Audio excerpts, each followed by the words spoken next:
What's going on, friends? It's Anton Daniels, and I gotta have a conversation with you guys about Tiege Hanley because you see how the sun is hitting me. This is no finesse, no makeup, no filters, no none of that. This is 100% Tiege Hanley. I use it in the morning as soon as I get up, right after I pray and brush my teeth, jump in the shower, and I'm hitting the streets because you never get a second chance to make a first impression. So even though they're giving you 40% off your first order, 20% off for life, even though you may get a free gift, forget all that, right? Because we would do this even if it was full price because it's worth that much. I'm in the streets, I'm kicking it with people when I see Dusties everywhere. You don't want to be them. You want to separate yourself. And the way that you separate yourself is self-care. Ladies get it for the fellas. Fellas don't wait for the ladies to get it for you. I'm about to hit the streets right now and I'm feeling confident. I'm feeling great. I mean, I already got confidence, but to have that extra boost of confidence, knowing that you've taken care of yourself and you set yourself apart from all of the rest of the sheep that's walking around making bad decisions on a daily basis. And it's reflected in their actions. It's reflected in the products that they use. It's reflected in the people that they follow. And so if you're trying to level up, if you're trying to make sure that you look good, they're going to send you the pack. They're going to give you all of the instructions on how you're supposed to use it.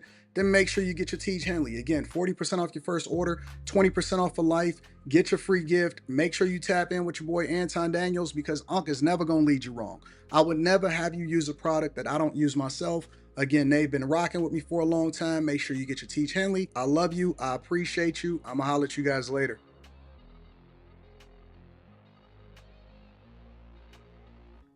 What's going on is Anton from AntonDaniels.com. I appreciate you guys for continuing to rock with me. Thank you for tuning in for another edition of the Millionaire Morning Show.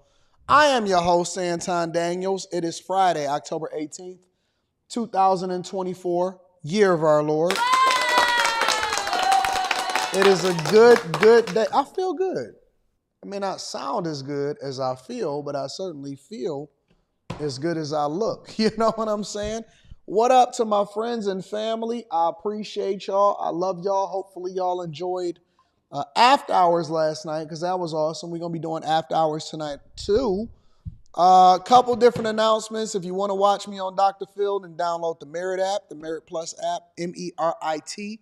That is Dr. Phil's new company and Merit app, and you can catch the whole episode for free.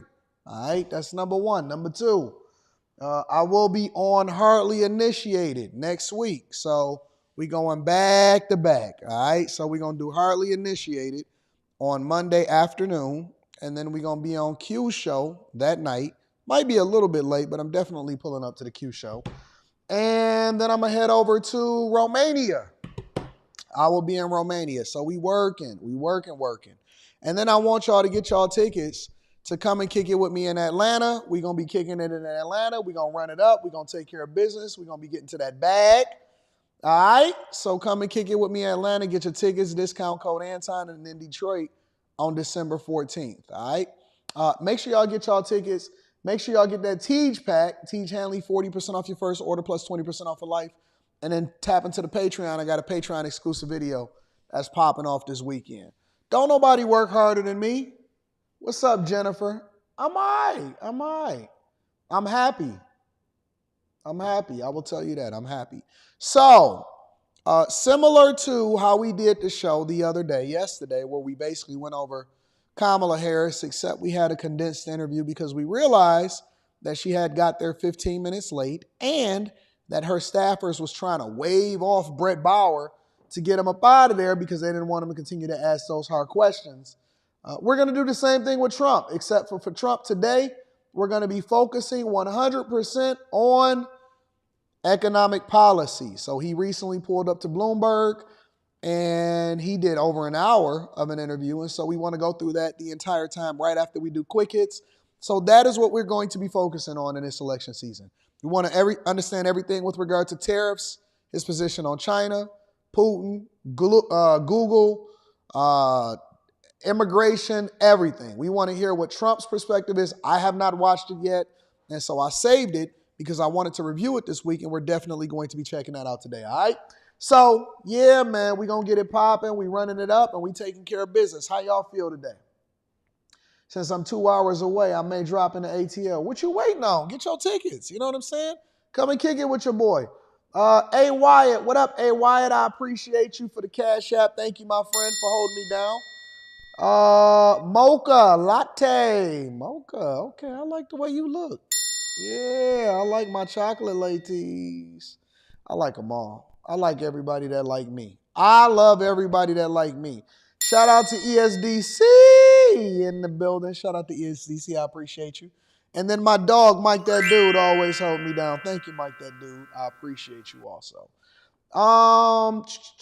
Let me read a couple of the cash apps and we're going to go ahead and get started with the show. Saw a video of Kamala telling a crowd member who yelled Jesus is king that they were wrong, that they were at the wrong rally posted by Angry Man. That's crazy if it's true. How many people are really voting against their own beliefs? Everybody that's voting on the Democratic side, unless you're an atheist. Everybody that's on the Democratic side, unless you're an atheist or you're something like that, you got to be voting against your own beliefs, and you don't even realize it. It's amazing to me. David Williams says, Romania, Andrew Tate interview? No, I'm going there for my daughter. So I'm going to head over to Bucharest because my daughter has a taekwondo activity, and so I got to place her above all. It's Leslie above all. Jeweled Alchemy Soap Company, LLC says, hi, happy Friday, gang. Friday means no fumbling. Thank y'all. Y'all may hear me a little bit stopped up. I feel good. It's just that I'm a little bit stopped up because I've been working so much. You know what I'm saying? So got to make sure I take care of myself. Shout out to the Jewel Alchemy Soap Company. P. Shank says, morning, Mr. Anton. Morning, P. Shank. And thank you for always holding me down, love. Thank you, thank you, thank you. All right. Y'all ready to get into the show? Let's get it popping. You know where we started off at? Quick Hits. Quick Hits is a segment of the show that we don't necessarily think that we have to bring each and every individual subject up to the front of the congregation in its own segment, but we definitely want to keep y'all in the loop what's going on out in these streets, man. All right, first things first. Man left with a broken nose after a subway attack in NYC. Looked like he got way more than a broken nose. Check it out. Also here tonight, we're hearing from a man beaten on the subway in Soho with his own baseball bat. He says this attack came out of nowhere. And as CBS 2's Alicia Reed reports, police are still looking for the suspect. He just started going for it. Jarrett Adorno recalls the horrific train ride he experienced around 1:30 Monday morning. He says the suspect entered the 4 train at Spring Street. By the time the doors closed, he says the guy grabbed a plastic baseball bat from Adorno's backpack and started attacking him. I'm just crazy. Blocking, doing the best I can, covering my hands and my face. A fun night out in the city with friends turned to horror on his way home. Although the suspect demanded his belongings, the 25-year-old says he managed to get away once the train doors opened at the Bleecker Street station. I had blood just stained all over here on the side of my face. He ran out the station and made it a few blocks to Prince and Green Streets, where a patrol car happened to be stationed. He was transported to a nearby hospital. Now left with bruising and swelling about the head, a broken nose, and dozens of stitches throughout his face. 4 different sets of dissolvable stitches, 8 here, 9 there. I have like another 10 right here. Despite this brazen attack, NYPD data shows transit crime is down 6% from. Hey, ain't y'all tired of them telling y'all that crime is down 6% when people over here getting horrifically beat to death out here in these streets? Be careful, man. I used to look at riding the subway in NYC as like a tourist requirement because you want to get that full NYC treatment. But now I look at it as possibly a death trap. So that's what's happening over in NYC. Over in Chicago, a man and a woman, was kidnapped at gunpoint and made to take out money on their cards at the ATM. Check it out. The owners of a restaurant in Little Village robbed, hit in the head, kidnapped, then forced to drain their bank accounts at several ATMs. This happened around 3 this morning near 26th and Homan. Our Charlie DeMar spoke with the owners about this horrifying ordeal. Charlie? And Jim and Marie, this all happened at this restaurant this morning as the owners were opening up shop around 1 o'clock this morning. One of the victims says that she and her husband were opening up the shop when she was hit several times. Her husband was hit. They were kidnapped and had guns pointed at them. throughout this entire ordeal. Now, here is surveillance video of this whole incident. It shows the couple about to enter Los Tamales de la Tia when a car suddenly stops on the 3400 block of West 26th Street here in Little Village. Several people get out with guns and demand their belongings. They even hit one of the owners over the head and looked through their car for more items to steal. Now, the owners say after giving up their wallets and other personal items, they were forced inside the restaurant where they opened the cash register. Seemingly upset with how little was in the register, the married couple was kidnapped, forced in a car where police say they were then forced to withdraw money from several ATMs. One of the owners, who asked not to be identified, said the armed men kept threatening them throughout the entire time. They made me open the cash register, and one of them started taking the money. Then they got upset because it wasn't enough money, so he started hitting me on my shoulder and my head. Now, the owner says that the people responsible were speaking a combination of English and Spanish. They don't believe that they were targeted. Rather, they believe that this was a crime of opportunity, that they were simply on the sidewalk when they happened to be driving by. No arrests have been made. So wait a minute. If they were speaking both English and Spanish, then that means that they didn't fit the normal description. It's a possibility that they could be illegal migrants. If they speak both, because one thing I know about our people, listen, they do a lot of crime, but they don't speak in Espanol when they're doing it. She said that they were speaking a combination of English and Spanish. Mayor Johnson was over in London, though. Don't worry, we'll get to him Monday. And then last but not least, this is a wild story. Over in Chicago, a Cook County jail guard is beaten by an inmate, and they trying to raise this as a safety concern as though it wasn't already. Check it out. New details tonight in the beating of a jail guard at the hands of an inmate caught on camera. And we do want to warn you, some of the video is graphic. Our Charlie DeMar is live at the Cook County Jail, hearing from union leaders about their safety concerns. Charlie? And Joe, good evening. The union representing correctional officers here at the Cook County Jail say that guard who was ultimately beaten up was ordered by a supervisor to do a safety check inside one of the dorms all alone without backup. They say that's a clear violation of department policies. That sounds like a setup. As this Cook County probationary correctional officer made his safety round Sunday night, he's suddenly sucker punched by an inmate who then begins to stomp on the officer's head. The beatdown comes to an end only after another inmate appears to step in. The sheriff's own staff didn't follow his own protocols. Anthony McGee with Teamsters Local 700 used to be a Cook County correctional officer. He says a supervisor violated jail policies when he ordered the guard to do a safety check of the dorm by himself without backup or any other officers on the same floor.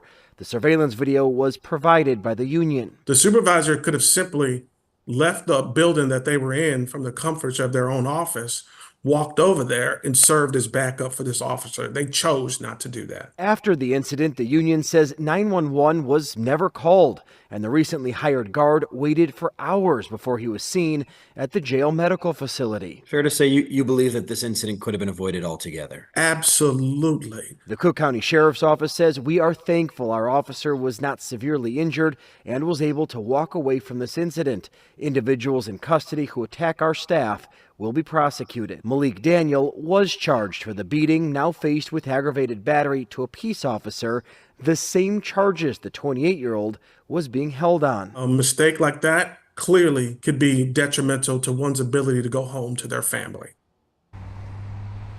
Fortunately, that correctional officer was able to walk away without major or serious injuries. The Cook County Sheriff's Office says they are now investigating whether or not any internal policies were violated. Reporting live to... Yeah, it's called being set up by your supervisor. If you don't think for 1 second, dude is a recent new hire, and he was told to go out there by himself and do a check inside of a bullpen of all of these monsters in there, and you don't think that this dude was set up? Psh. Listen, I got a bridge to sell you. I got a bridge to sell you if you don't think that this dude was set up. Man, listen, that's an immediate quit and lawsuit. Immediately, I'm quitting and I want my share of what Cook County and Chicago got for me before they wound up filing for bankruptcy and going broke as a city and as a result anyway. No way that wasn't a setup. Absolutely a setup. Man, he told you to go out there and do a check by yourself. I wouldn't even have did that. I wouldn't even have followed them type of orders. I don't believe in being insubordinate, but when it's about my safety, nah. American virus free is freedom, says Anton. That happens all the time as a CEO. Where? Is that why the women, they be having women CEOs and all of that junk, man. It's stupid, bro. That's stupid. No way, no how would you ever get me to do something like that. Ladies and gentlemen, that's your quick hits. All right, let me read some of these super chats and then we're going to get straight into Trump's economic policy. We're going to break it down into 5 parts and I'm going to read super chats in between it. Bruce Wayne 357 says, I joined the bag chasers yesterday. Salute. Shout out to Bruce Wayne. I appreciate you. Yeah, time to run it up. Organized Truth says, morning Anton, what laptop and camera would you recommend for producing high quality content on YouTube? You want to know the truth? First, let's do the laptop. Any laptop that allows for you to be able to upload from YouTube. All I need is an iPad. Actually, all I need is my phone. The only thing I need in order to produce content on YouTube is my phone. And if I want to live stream, then I can get my iPad or I can get a laptop. Camera, all right?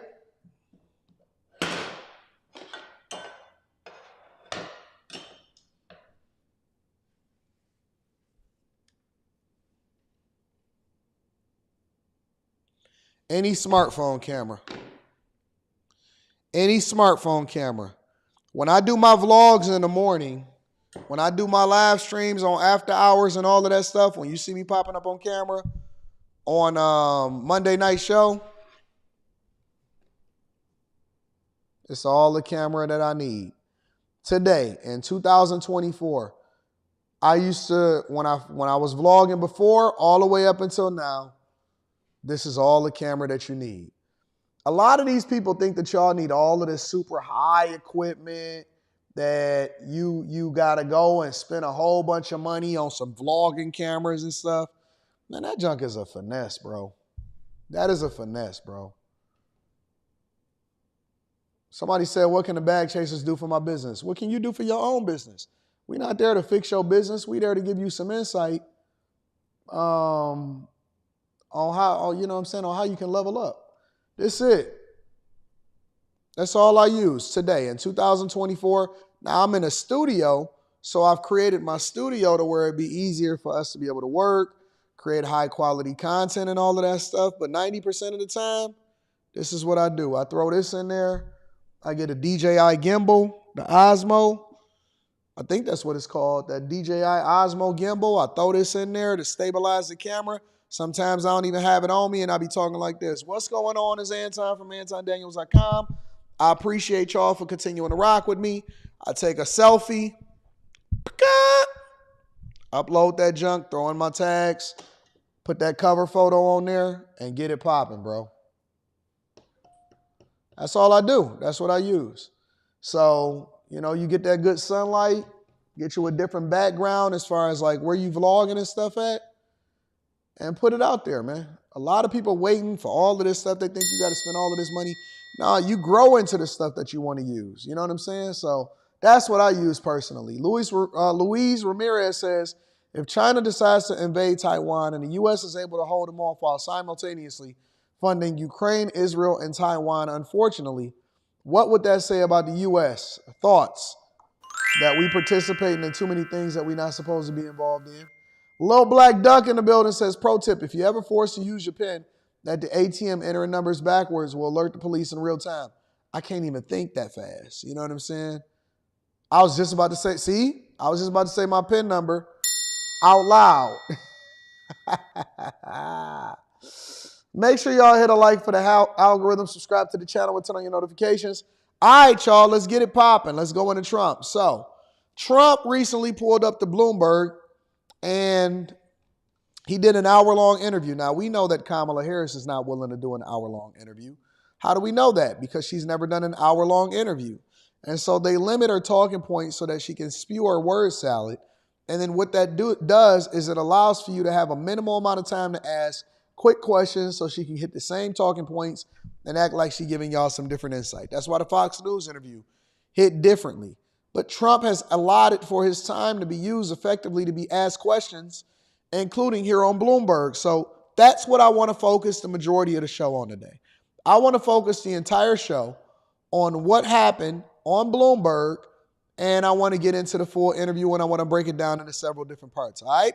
So I haven't listened to it yet, but I'm definitely want to have this conversation with you guys.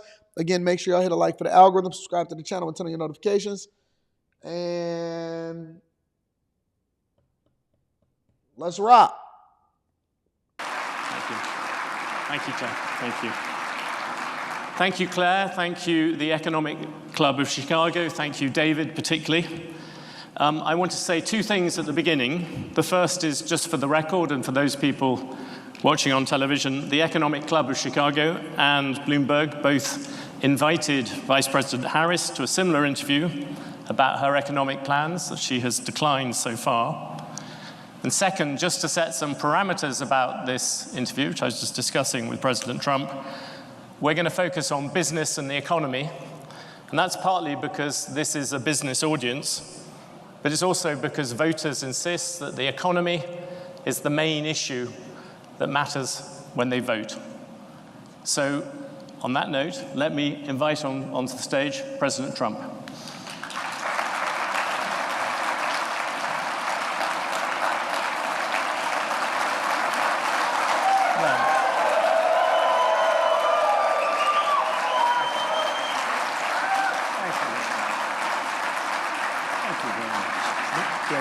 Yeah, I heard he was in the Bronx at the barbershop.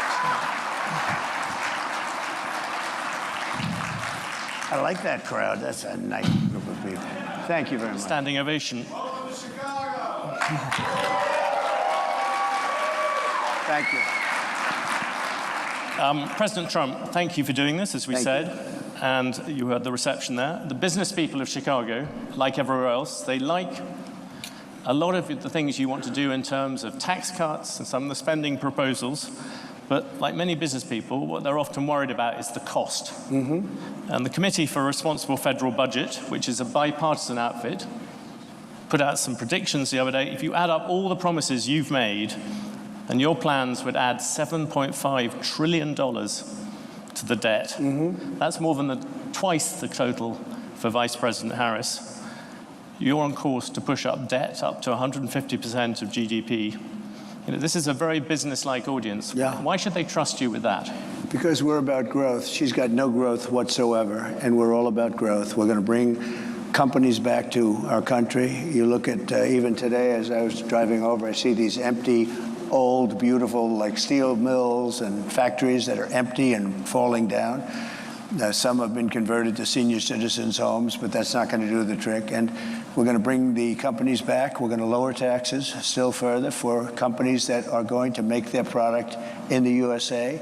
We're going to protect those companies with strong tariffs, because I'm a believer in tariffs. I'm not sure that you are. I don't think you are, but I congratulate you on your career. But to me, the most beautiful word in the dictionary is tariff.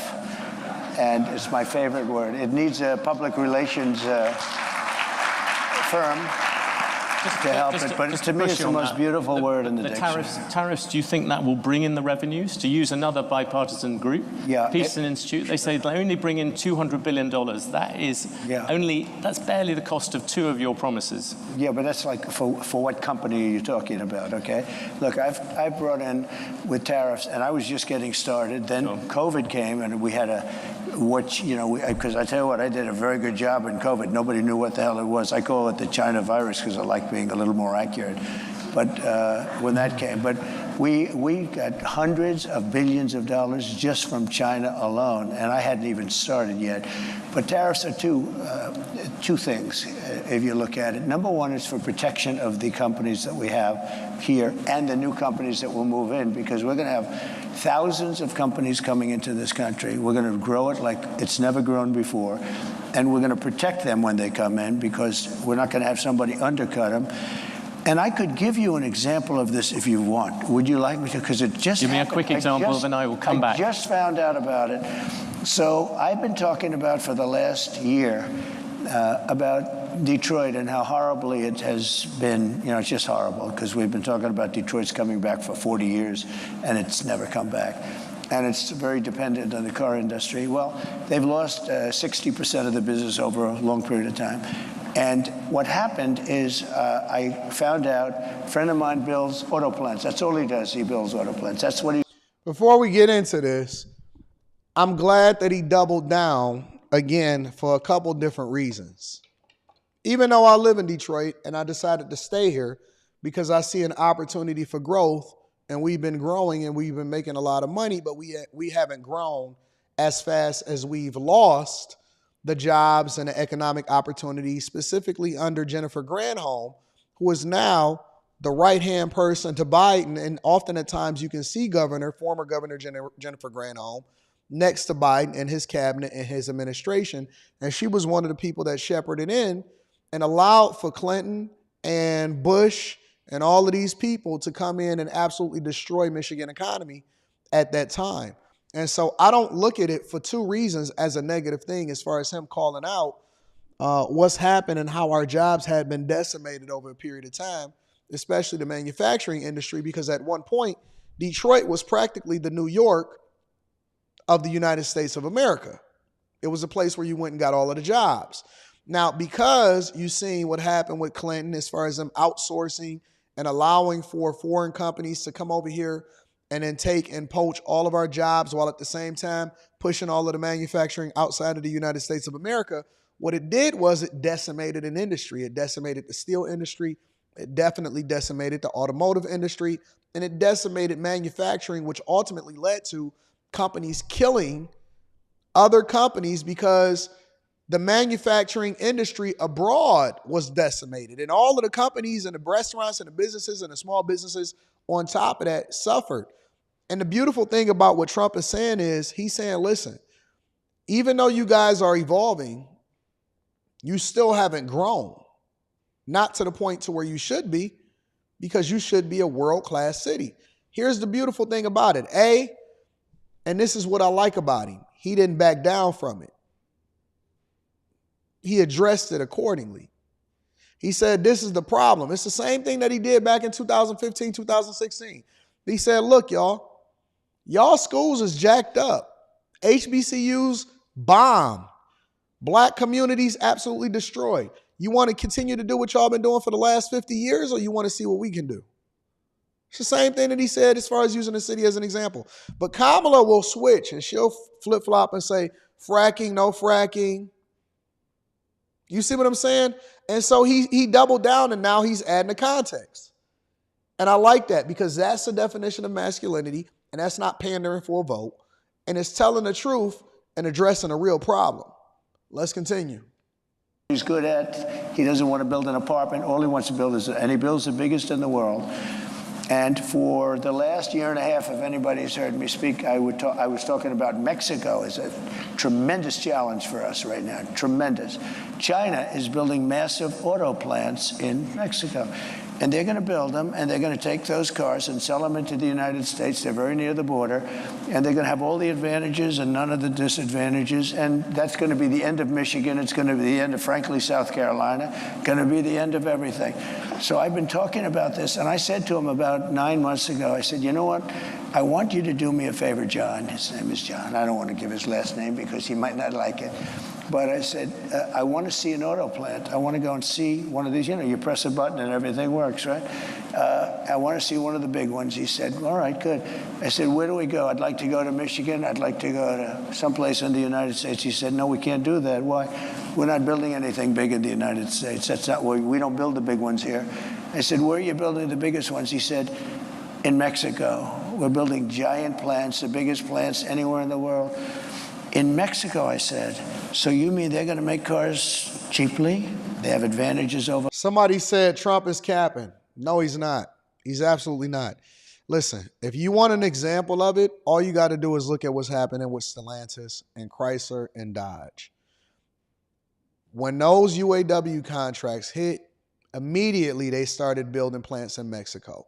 The Dodge Ram is moving to Mexico. Where they used to build it in the United States of America, they're phasing it out and they're moving it over into Mexico.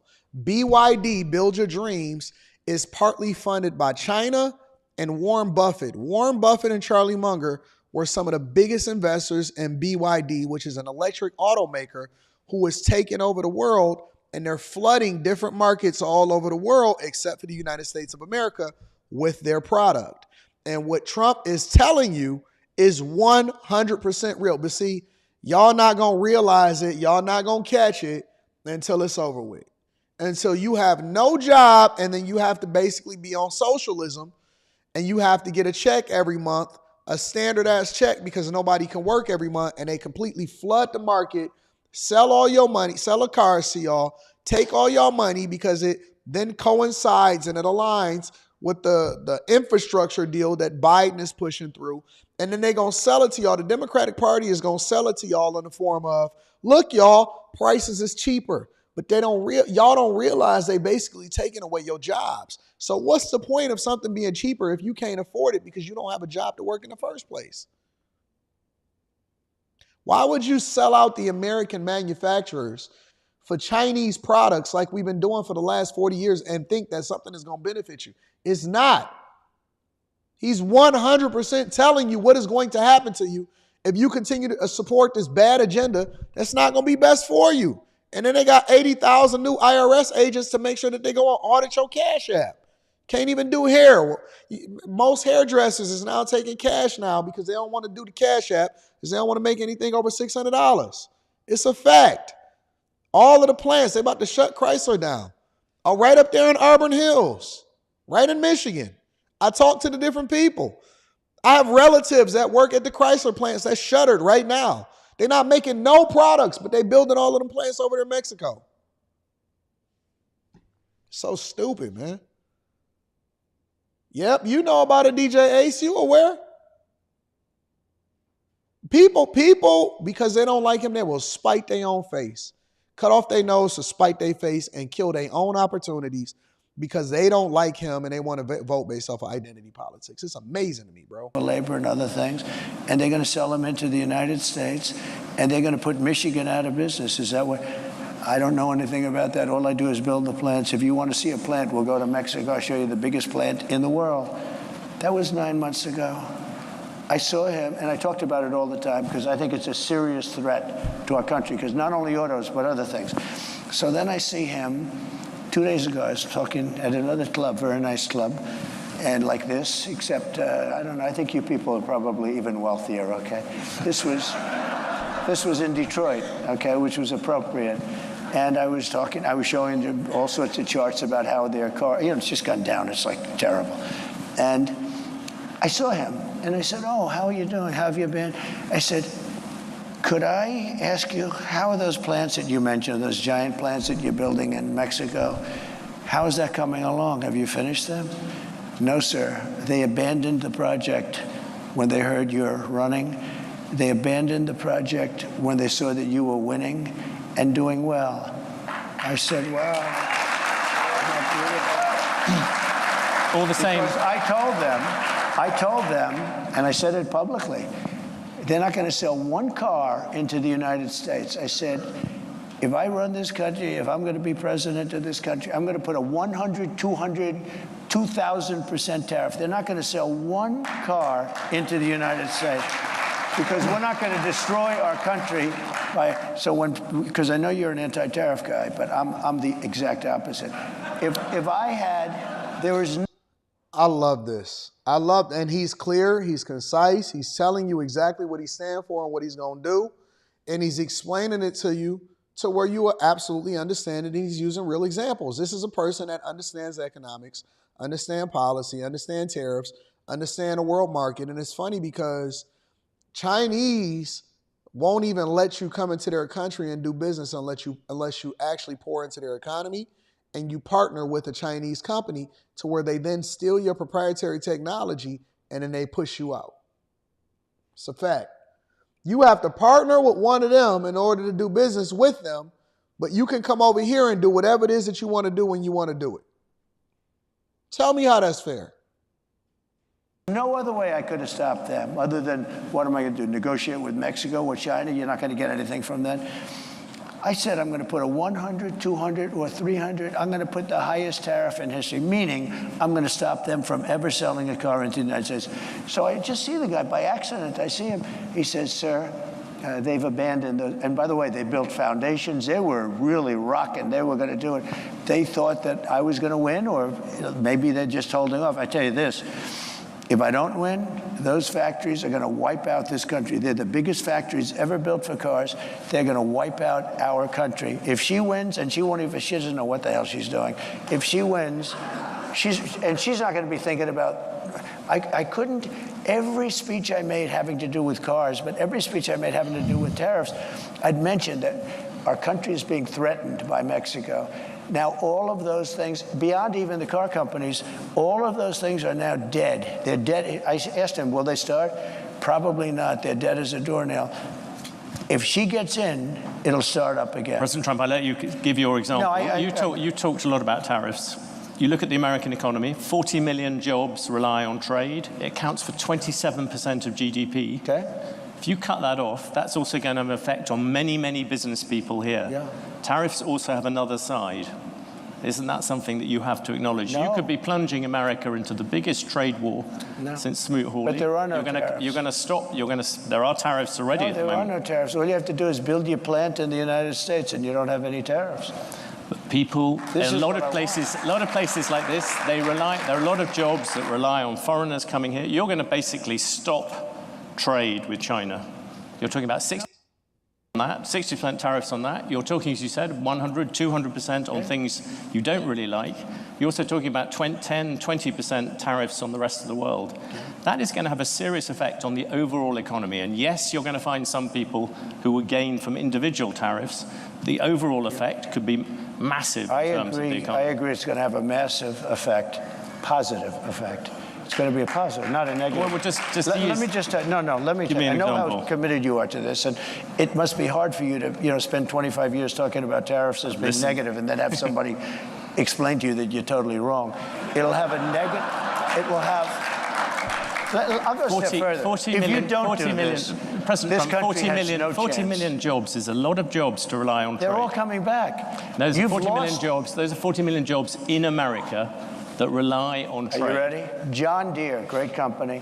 They announced about a year ago they're going to build big plants outside of the United States, right? They're going to build them in Mexico. And you threatened them with tariffs and they stopped. That's right.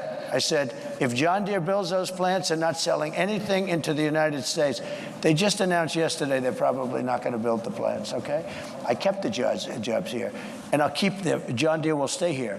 And I'll tell John Deere, if you do build outside of the United States, you can if you want. For instance, India is a very tough country. It's not only China. China is the, I would say, probably the toughest, but there are a lot of tough. You know what's very tough?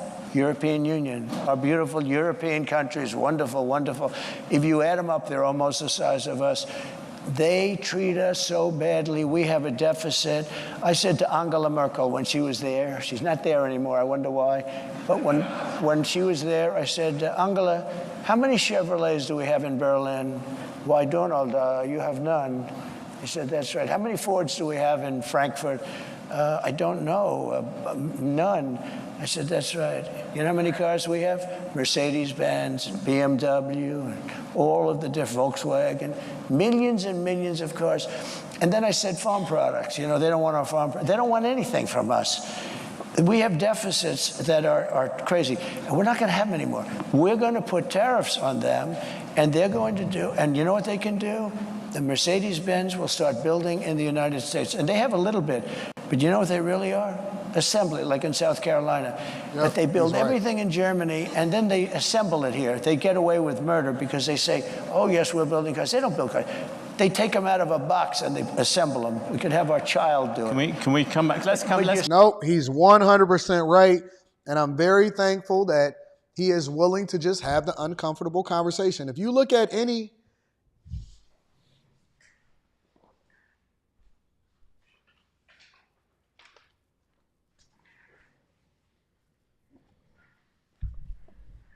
This is an old school one. This is my old school. This is my 96 Impala. I'm trying to see this real quick. Because I don't know if they had it on there back then in 96. I don't think they had it on there back in 96. But if you look at the...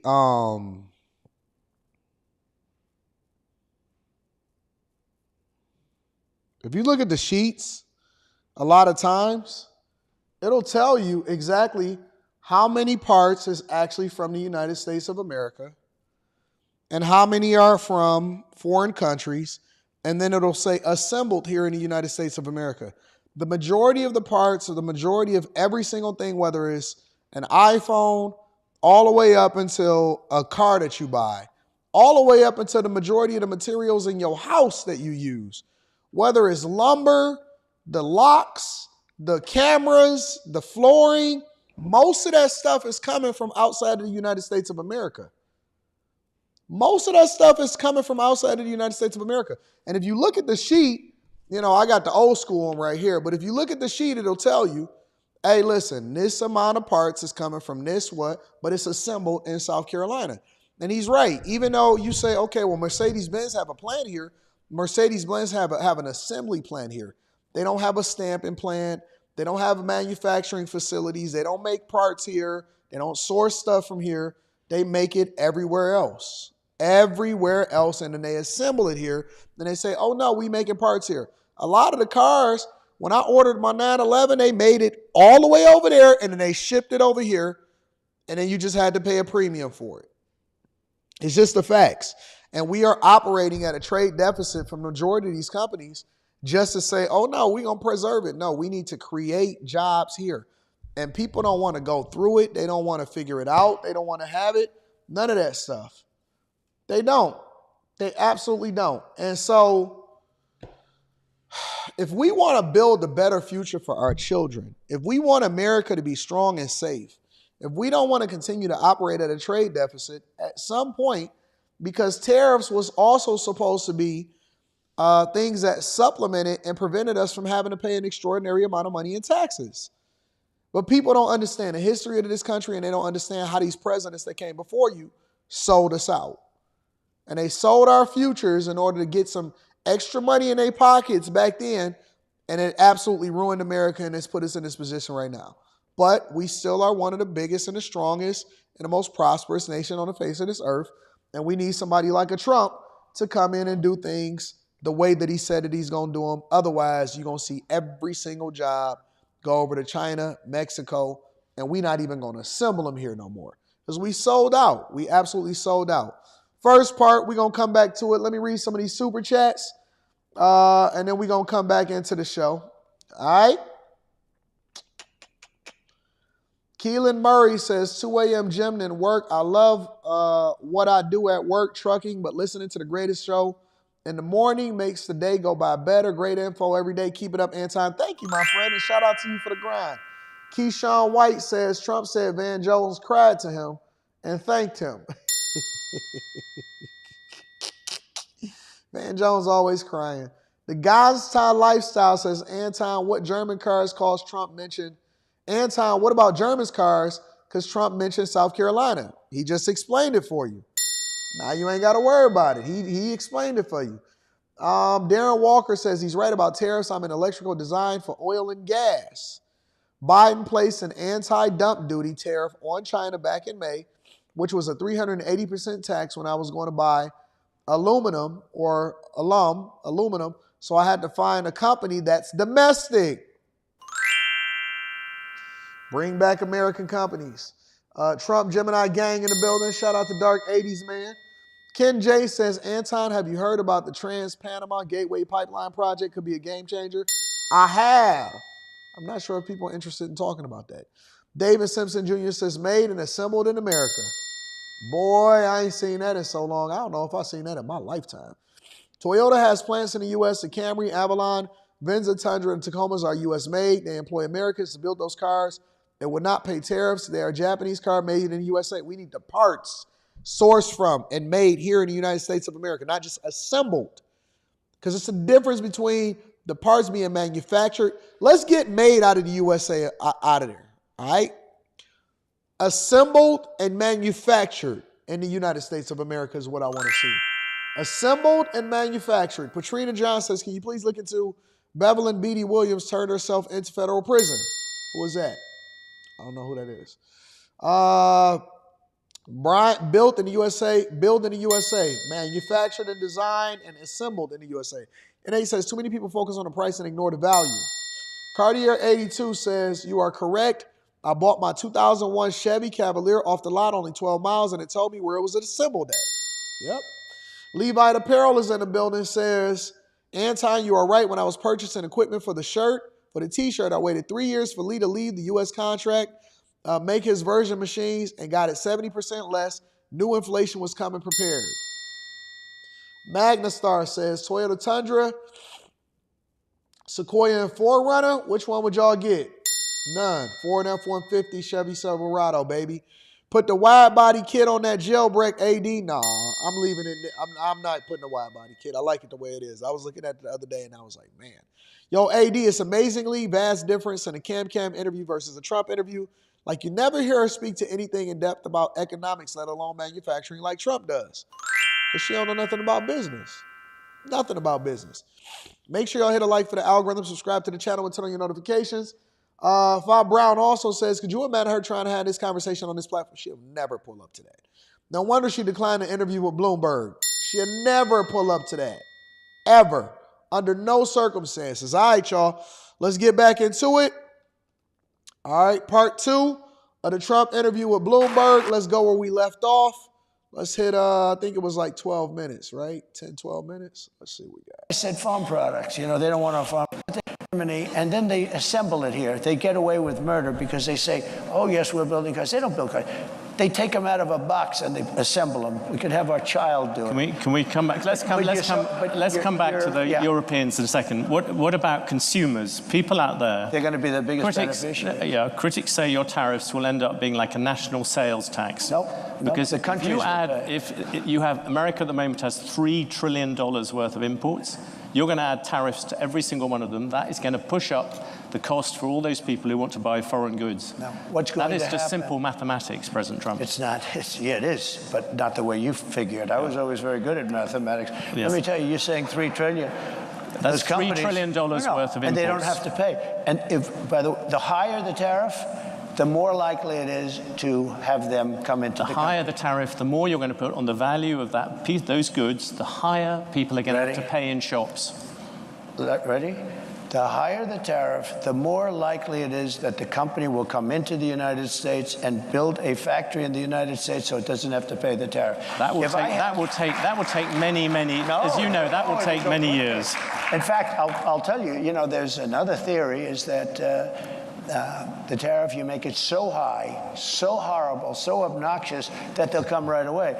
When I do the 10%, 10% is really, first of all, 10% when you collect it is hundreds of billions of dollars. The numbers that you're talking, all reducing our deficit. But really, so there's two ways of looking at a tariff. You can do it as a money-making instrument, or you can do it as something to get the companies. Now, if you want the companies to come in, the tariff has to be a lot higher than 10%, because 10% is not enough. Guys, they're not going to do it for 10. But you make a 50% tariff, they're going to come in. Let me tell you the other thing about tariffs that's great. Our steel companies, as you know, 3-4 years ago, they were all when I was in office, I saw a man from a big steel company, and he was devastated. I knew him for a long time. And it's been a tough business. It was a great business many years ago, and I would not let U.S. steel be sold to Japanese. By the way, it's psychologically, I think it would be. That's the Nippon steel, as you know. Yeah, I wouldn't let it be sold. But I would stop it if it hasn't been completed by the time I'm president, because I think it sets a horrible tone. But I had a lot to do with steel. We were going to lose all our steel companies because China, as you remember, was dumping steel at levels that nobody's ever seen before. That is true. And I know that because I worked in the steel industry and I still have connections. I actually ran into a guy that retired from the steel industry that I used to work with, because I used to work for Local 600. And the steel industry was absolutely in chaos at that time. And he was saying that he retired. He actually retired right before Trump left office, once Trump lost the election in 2020. And then he retired shortly after, before Kamala Harris took office. Kamala Harris and Biden took office in January. And he was just saying that he thought that the steel industry was going to suffer if they didn't leave the tariffs in place that Trump had put there in order to prevent China from dumping really, really cheap steel. Because the Russian steel industries, because Russians are known for steel just as much as Americans was known for steel. And if you go over to Pittsburgh, if you go to Detroit, Dearborn, any of those places, and Gary, Indiana has absolutely been ravaged, because Gary, Indiana used to be okay, but Gary, Indiana turned into what it was because it was largely reliant on the steel industry that then got upended because of the amount of cheap steel that's being dumped and subsidized by foreign companies such as China. And so what they did was they were dumping cheap, inferior steel over here. And in order for the steel industry to stay solvent, you had to have Russian industries, which one of the people was, I believe it was the owner of the New Jersey Nets at one point. He was a Russian steel magnate. And you had a lot of these Russian companies wind up coming over here and buying these steel industries. So I'll give you an example. Right here in Detroit, Dearborn, Michigan, where I used to work, they changed the name to Rouge Steel from Ford Steel. It used to be Ford Steel because Ford had everything in-house. So they had their own steel-making manufacturing facility, American Steel, U.S. Steel, and all of them. They were all around there also. But Ford spun it off once they started to get in financial trouble in order to raise money, and so it became its own entity. And so then it became Rouge Steel. Rouge Steel, and they still had the same contracts, they still had the same local, they still had the same everything. So when I came into it in the 2000s, or early 2000s, I came into Rouge Steel, which a lot of people still called it Ford Steel, because they gave the workers an option of whether or not they wanted to go and work at the Ford manufacturing plant over in Dearborn, or if they wanted to go and stay at Rouge Steel. Some people stayed in the steel industry, some moved over to the stamping plants, and then simply in order to make the Ford F-150. By the time I was leaving, it was being called AK Steel. It was being bought because it was AK Steel, which was a Russian company, and then it changed its name again to, what was the name of it? Chandra, you're an idiot and you know nothing. It's not simply mathematics. This is how I know people don't know nothing about manufacturing. They don't know nothing about trade. Let them rock, though, y'all. Let them sound stupid because they dumb. What did it change from? It was AK Steel to what? Let me make a phone call. Because I was long gone by then.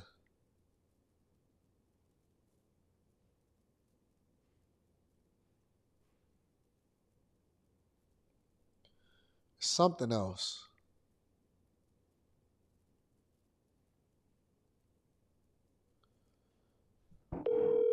It was Severstal. I did work at Severstal. You're right. It changed from Rouge to Severstal, Severstal to AK Steel, and then let me see. Anton Daniels. What up, big dog? Hey, I got a question for you. What up, though? So you know how Rouge changed its name to Severstal? Severstal had bought Rouge, right? Right. And then it changed to what? AK Steel? It did. Did it change to something else since then? Yeah, it changed to Cleveland Cliffs in 2020. What is the name of it? Cleveland Cliffs. Is it? I didn't know that. Yep, they bought it. They bought it during the pandemic. Ah. Okay, and it ain't nothing on there for it to change again, is it?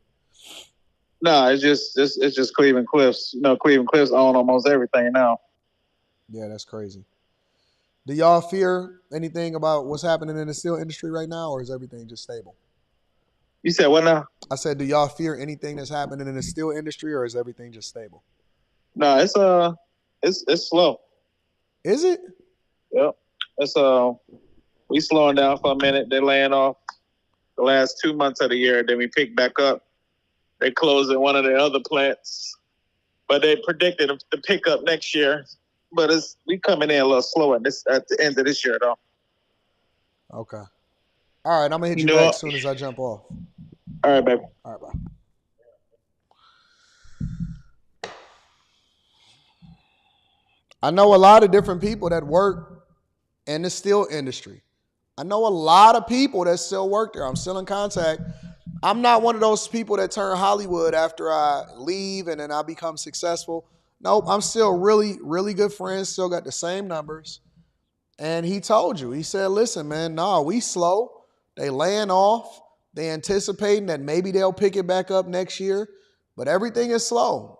And they just keep changing hands and different companies. They consolidated. There's some other plants that's closing down and stuff. So I got an ear to the street. I got people that work over in Chrysler. I got people that work in the executive offices at Chrysler.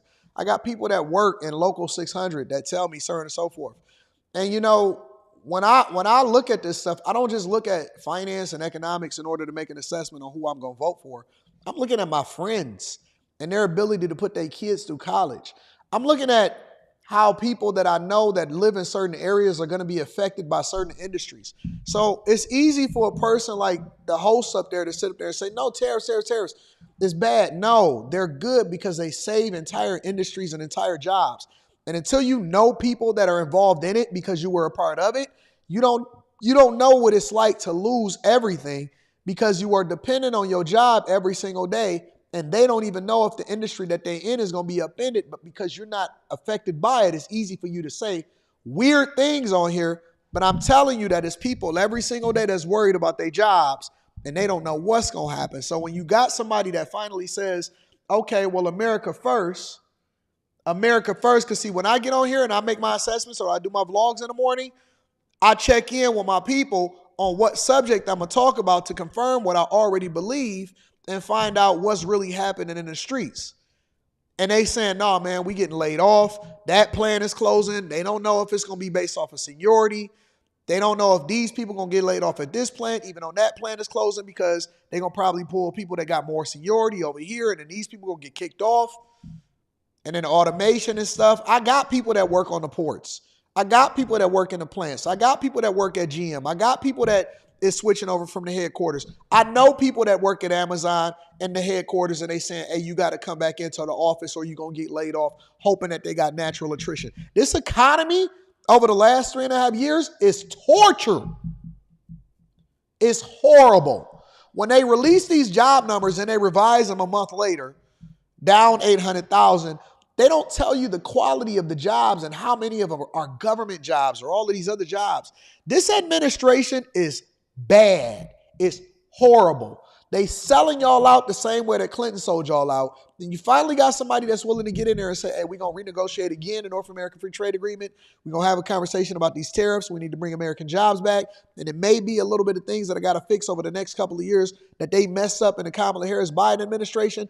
But we're going to fix immigration into this country. We're going to vet people effectively. And we're going to get American jobs so that your kids can now have something that they can provide for their kids in order to put them through college and not have to beg for student loan forgiveness from the Biden administration. That's the truth. That's the truth of what's really happening on the ground in real life. I'll call up somebody else. Well, maybe I shouldn't because we got to get through this live stream. But the point is that it's bad out here. It's very, very bad. And people are scared to death. They worry. Throw in a couple of hurricanes and you got a whole mixing bowl of problems. Put a 50% tax on that. And tariff on that, all dumped steel. And it was also bad steel. It was what they call dirty steel. It was bad steel. Which is a bad thing for structural components of buildings and planes and things like that. They were dumping crap into our country. And I put a 50% tariff. I started at 25. Hey, somebody time out the best feeling of success. Somebody time out the best feeling of success. I raised it to 50 because the 25 didn't quite do it. I raised it to 50 and that did it. They stopped dumping steel. And I saved our steel mills by having that. We saved it. We saved our steel. Now, what was left, because we've lost so much, but there are certain companies you have to have. There are certain things you have to have. Steel, you have to have. If you go to war, you know, there's a possibility you go to war. I kept us out of war. I was the only president in 82 years that kept you out of a war, except I defeated ISIS, but I inherited that war.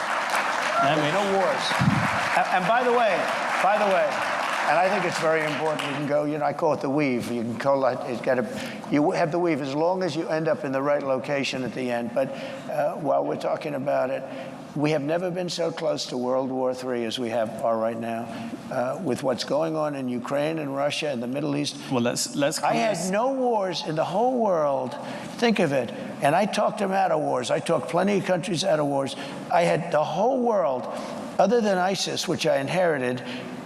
And I knocked out ISIS in a matter of weeks. It was supposed to take 4 to 5 years. I did it in a matter of weeks. We actually have a great military. We don't know how to use it, but we have a great President Trump, with great respect, I was asking about tariffs. You've gone off about that. Seeing you brought up tariffs and foreign policy, many people would say the biggest problem with your tariffs is actually geopolitics. You, in your first term, you got some credit for effectively saying that there was a Cold War against China. That's what America was in.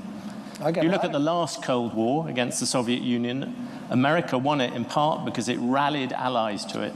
You're talking about slamming allies with 30%, 20% tariffs. Isn't this time you're going to end up trying to rally the West and you're dividing it instead? Isn't that the real problem with tariffs, even beyond all the problems to the economy, where you keep on bringing up these individual examples, but the overall effect is going to be dramatic? No, the overall answer first about foreign policy. Yeah, I'll do that. How does it help you take on China, turning all your allies against you? Tremendously, because China thinks we're a stupid country. A very stupid country. They can't believe that somebody finally got wise to them. Not one president, Bush, Obama, Barack Hussein Obama, have you heard of him? Not one president, think of it, not one president charged China anything. They said, oh, they are a third world nation, they're a developing. Well, we're a developing nation too. Take a look at Detroit. Take a look at our cities. We're a developing nation. We have to develop more than they do. We're way behind them. You take a look at what's happened to our cities. So what I'm saying is my question was about your allies, not about China. You are going to annoy the people you need to rally behind you. But our allies have taken advantage of us more so than our enemies. Our allies are the European Union. We have a trade deficit of $300 billion with the European Union. Our allies are Japan. You know, Abe was a very good friend of mine. He was a great guy, great. And I said to him in Japan, he was assassinated. And he was a great man. He really was. I didn't see too many like him. And he got very sick and he had to take off. And then he was actually making a comeback. He was going to make a comeback and he would have won easily. But he was a great gentleman, handsome, wonderful man, respected by everybody. And I went to him and I said, Shinzo, we have to talk. What? Trade. And he goes, I'll never forget it. I know. I said, what do you know? I knew you'd come to me. Why do you say that? Because I can't believe, I wouldn't tell the story if he was alive, actually. He said, I can't believe how many years it's been that nobody even negotiated with us in America. I said, Shinzo, you have to pay for your cars. You're sending millions of cars. You don't accept a car from us. You don't have one car that you accept, and yet we're selling 3 million, 4 million of your cars. I said, Shinzo, on agriculture, you won't even accept our agriculture. And I renegotiated the whole trade deal from a little disadvantage because I was stuck with a bad deal. I mean, we have trade deals that were so bad that I said, who are the people that are doing it? They're either very stupid or they're getting paid off, okay? It's one or the other. It's very simple. We have the worst trade deals all over the world. South Korea, I love South Korea. They're wonderful people, extremely ambitious. They have a money machine. We protect them from North Korea and other people.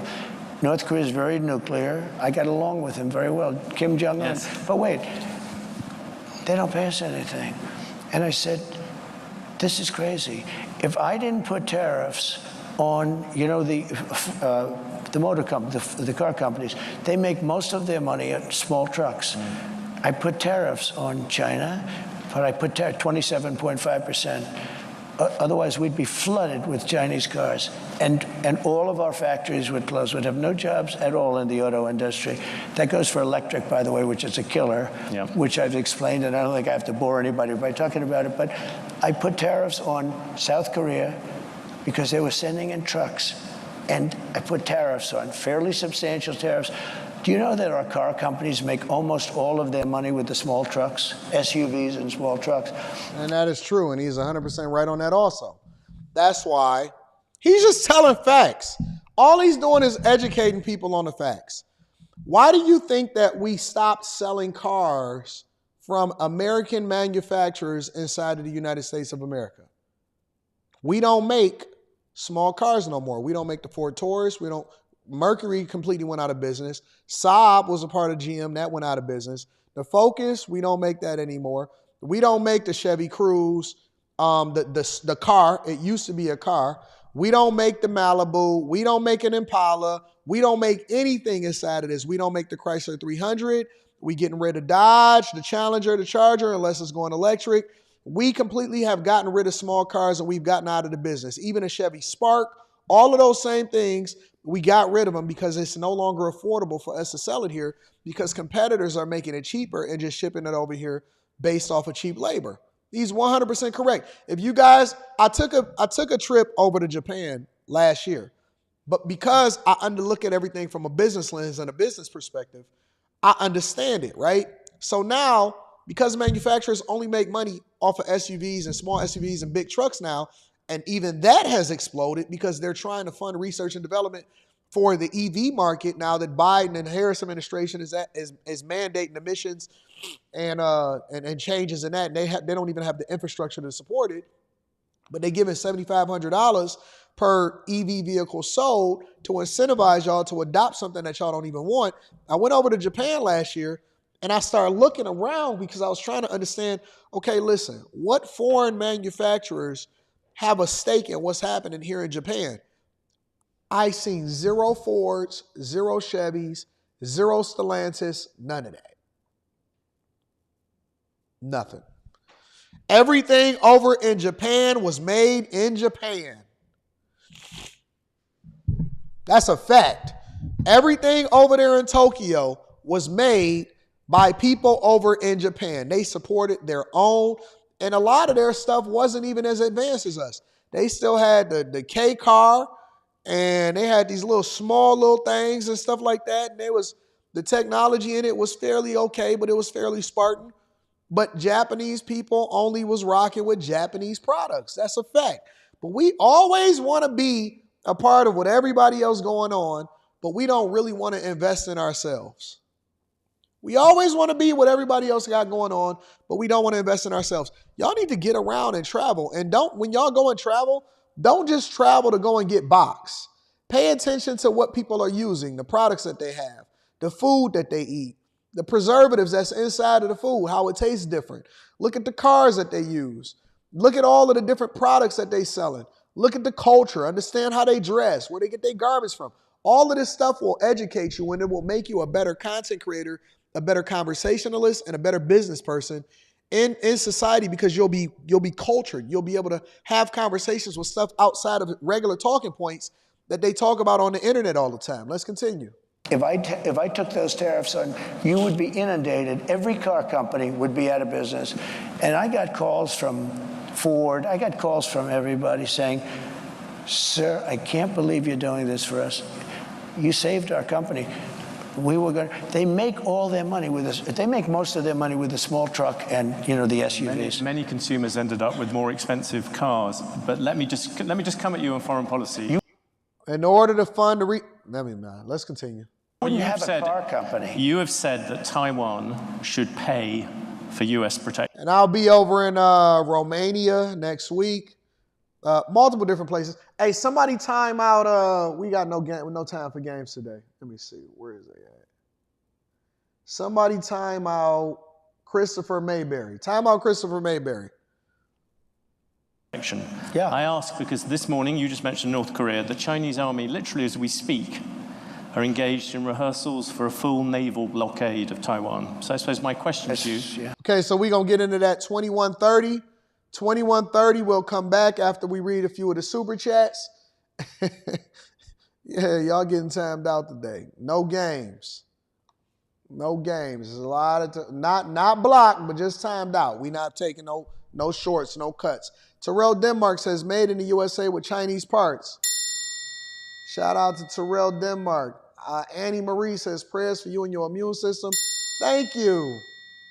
HLC Jr. says, I agree with you. Anton Daniels has messed up an American icon.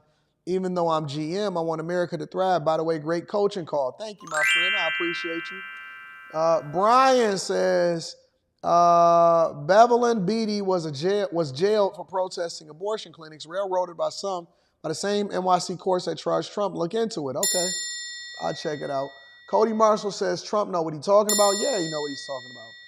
Dos Ex Maquito says Kamala could never discuss business at this level. What's to consider? Keyshawn White says, like if you voted. Yeah.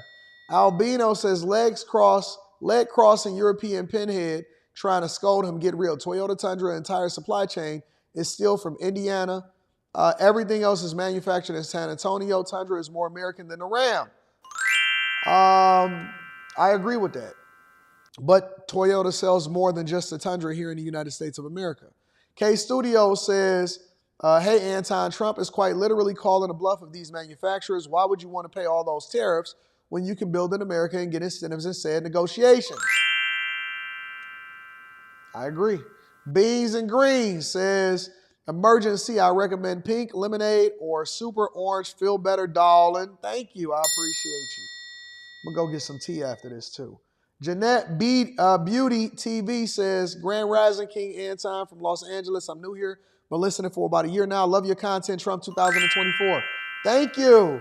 J Dub says, you have to keep him on track, but Trump knows his stuff. Keyshawn White says, notice how Trump didn't mention Kamala's name? He didn't think about her. He will eventually, I'm sure, though, because now they're about to get into wars and stuff. David Simpson Jr. says, if you see an American car in Japan, it's because that person is rich or is a collector. That is true. They did have a lot of GTRs out there for sale, though. Shout out to Moses. Eric Wealth says, how you get time out from AD? That's crazy. Because these people is trying me. They trying me and my nose is stopped up. I got to go to a Trump event later on today. Not trying me not on a Friday. Let's get back into it, y'all. Part 3. All right, part 3. Trump, I think we was at 2130. Let's see if we can get there.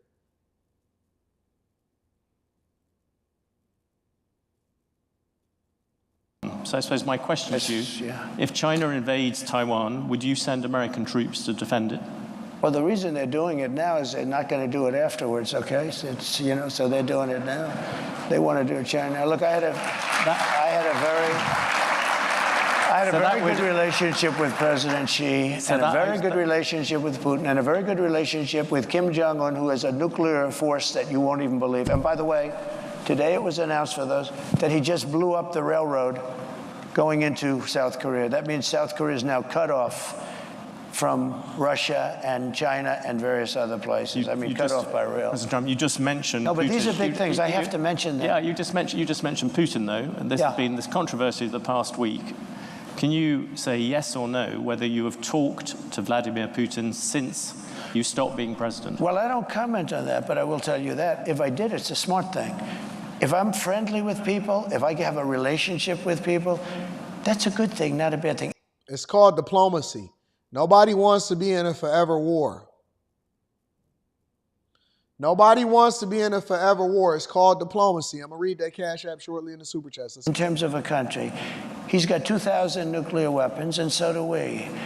China has a lot less, but they'll catch us within 5 years. That sounds very much like you did talk to him. I don't talk about. No, I don't talk about that. You talk about talking to Netanyahu. You talk about talking to these people. Russia has never had a president that they respect so much, but more importantly, or less importantly, I guess, I went into Russia, and people said, "Oh, he likes Putin, and Putin likes him."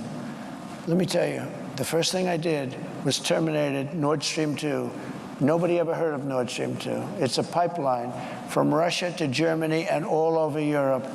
I said, wait a minute, to NATO. I said, so let's get this straight. My first meeting, I said, so Putin's building the biggest pipeline in the world. He's going to Germany, but all over Europe.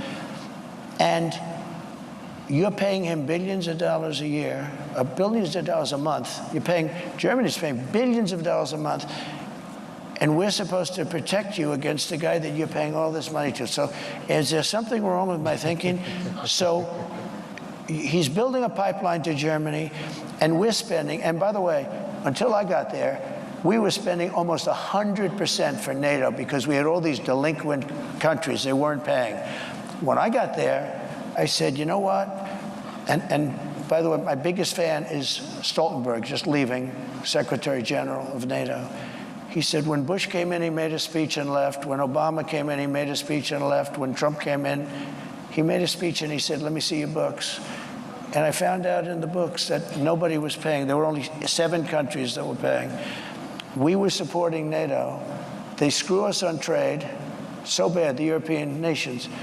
And then on top of that, they were screwing us on the military. So they're taking a tremendous advantage of us, $350 billion on trade, and we're then supporting them.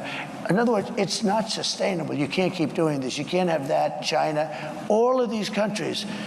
And stupid people made these deals. I saw trade deals that were so stupid that you'd have to be, that was so bad that you'd have to be an idiot to sign them.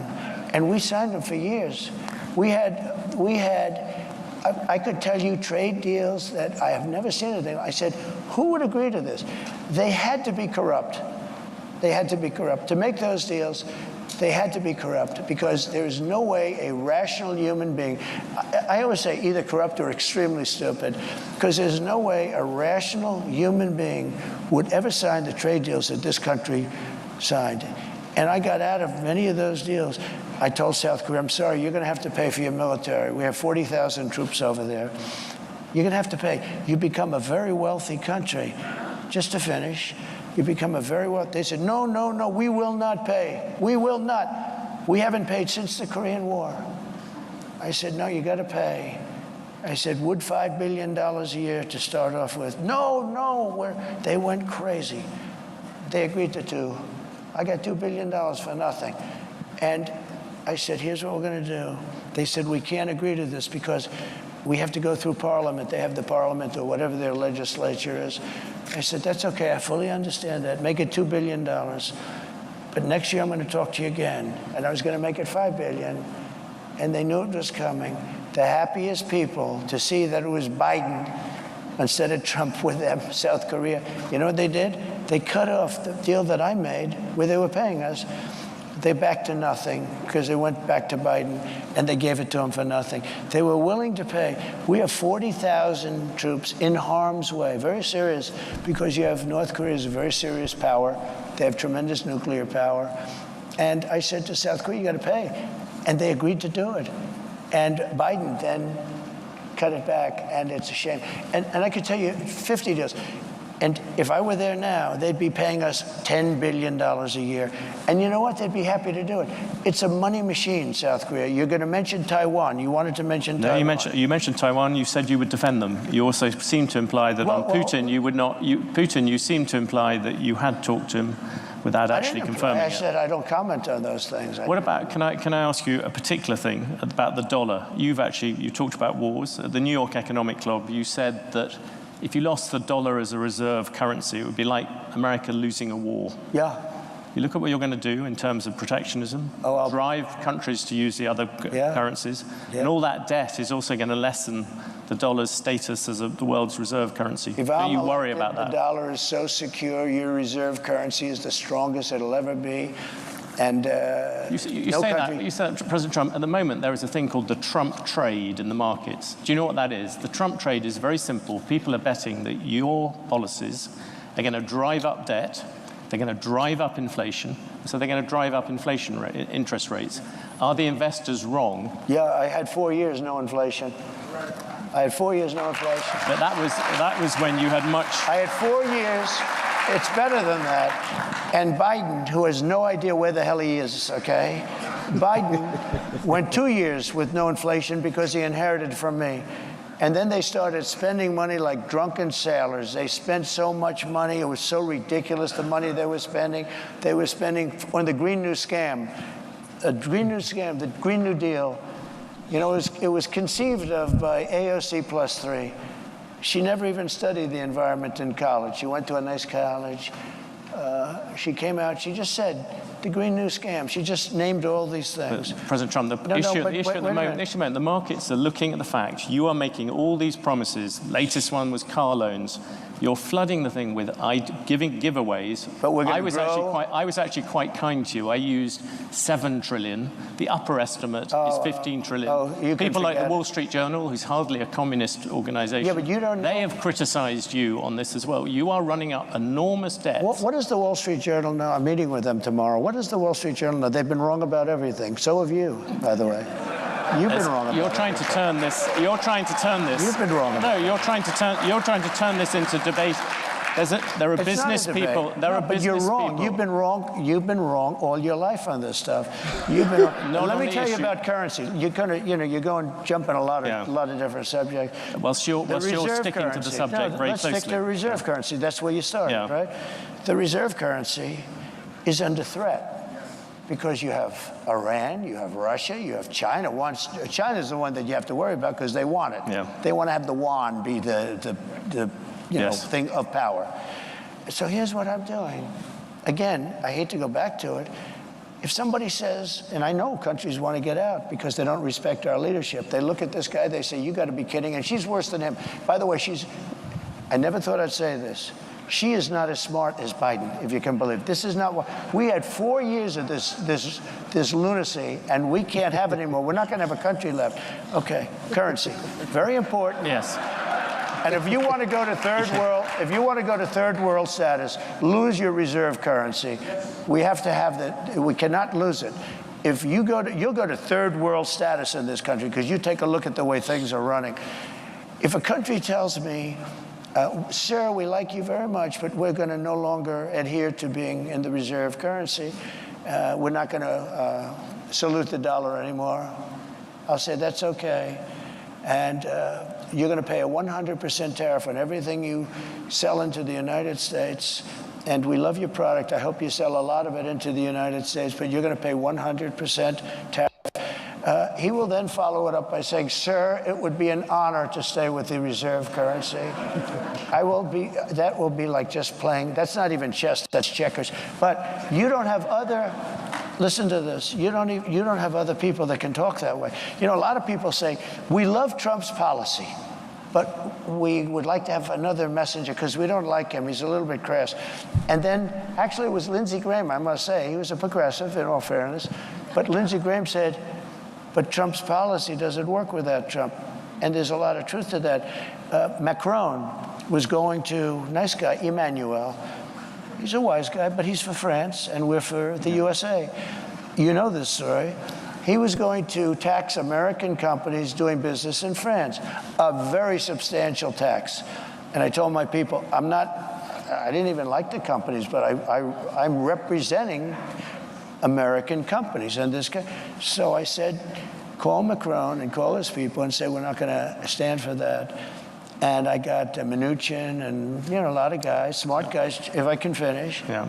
I'll go longer if you want. I was going to ask you about the Federal Reserve. No, you got to be able to finish a thought because it's very important. This is big stuff we're talking about.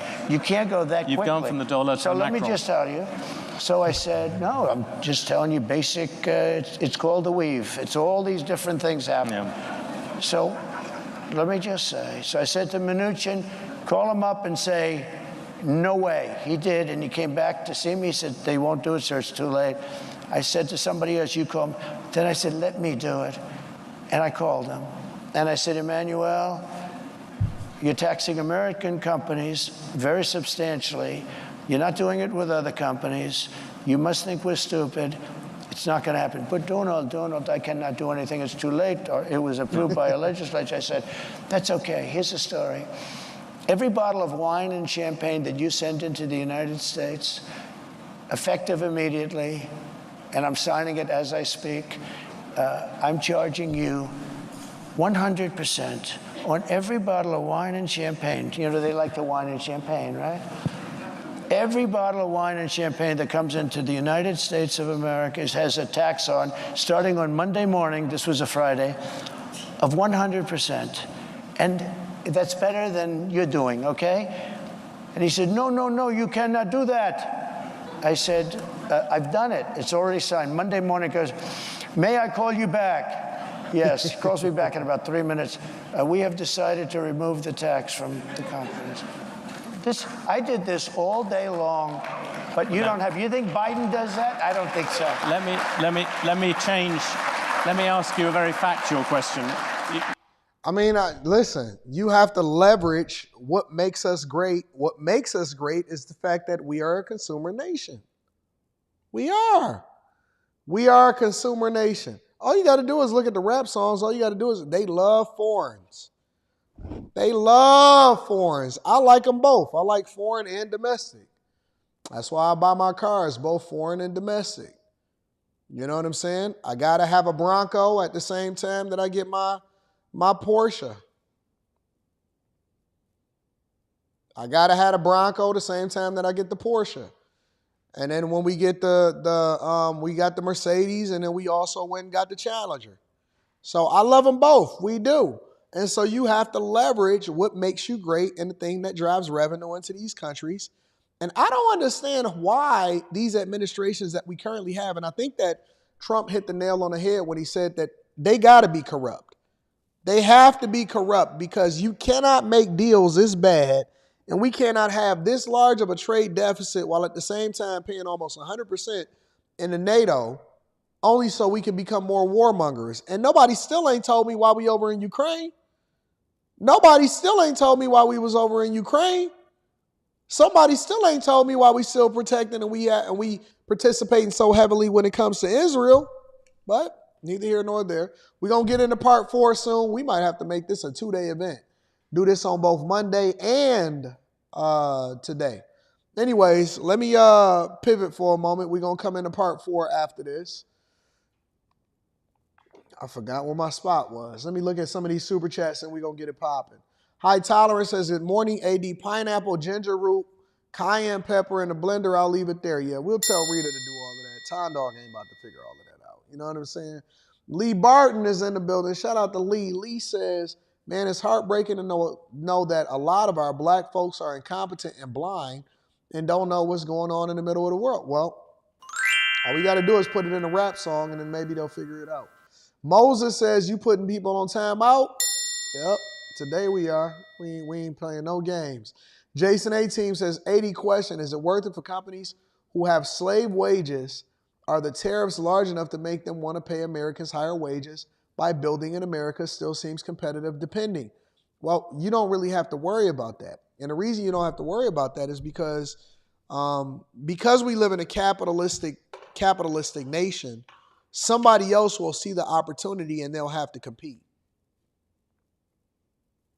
Competition, somebody is always going to take your place. Somebody's always, don't really matter. So either you're going to compete or you're going to fall off the face of the earth. Alpha Eskimo says, bag chasers, we up. No matter who gets in, thou shalt not runneth thy bag up for show. Shout out to you. Keyshawn White says, true business owners know the power of the negotiation. Crypto Magtile says, off topic, sorry. Drug went from $2 to $65. Chris Bolt says, I don't blame the world for taking advantage of us. I wholly blame the polls here. But no wonder people hate Trump. He was snitching on them to us. Levite Apparel says, a businessman looks at the books to make decisions. Yep, informed decisions. Keyshawn White says he knows too much. They want a puppet in office, can't tell him anything. Smooth Artist says Trump is a businessman. He knows what he's talking about. David Simpson Jr. says, beware of folded arms. Trump, his way of saying you're getting this smoke. High Tolerance says Dems claim to be pro-union while companies outsource and lay off right up under their nose.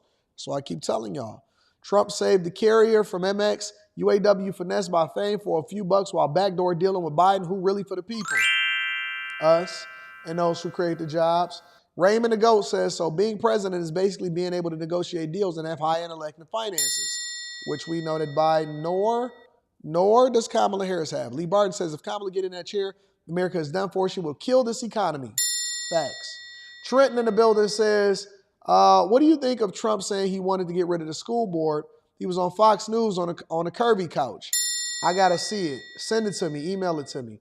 Ray says, BlackRock making deals in real estate in Ukraine. I believe it.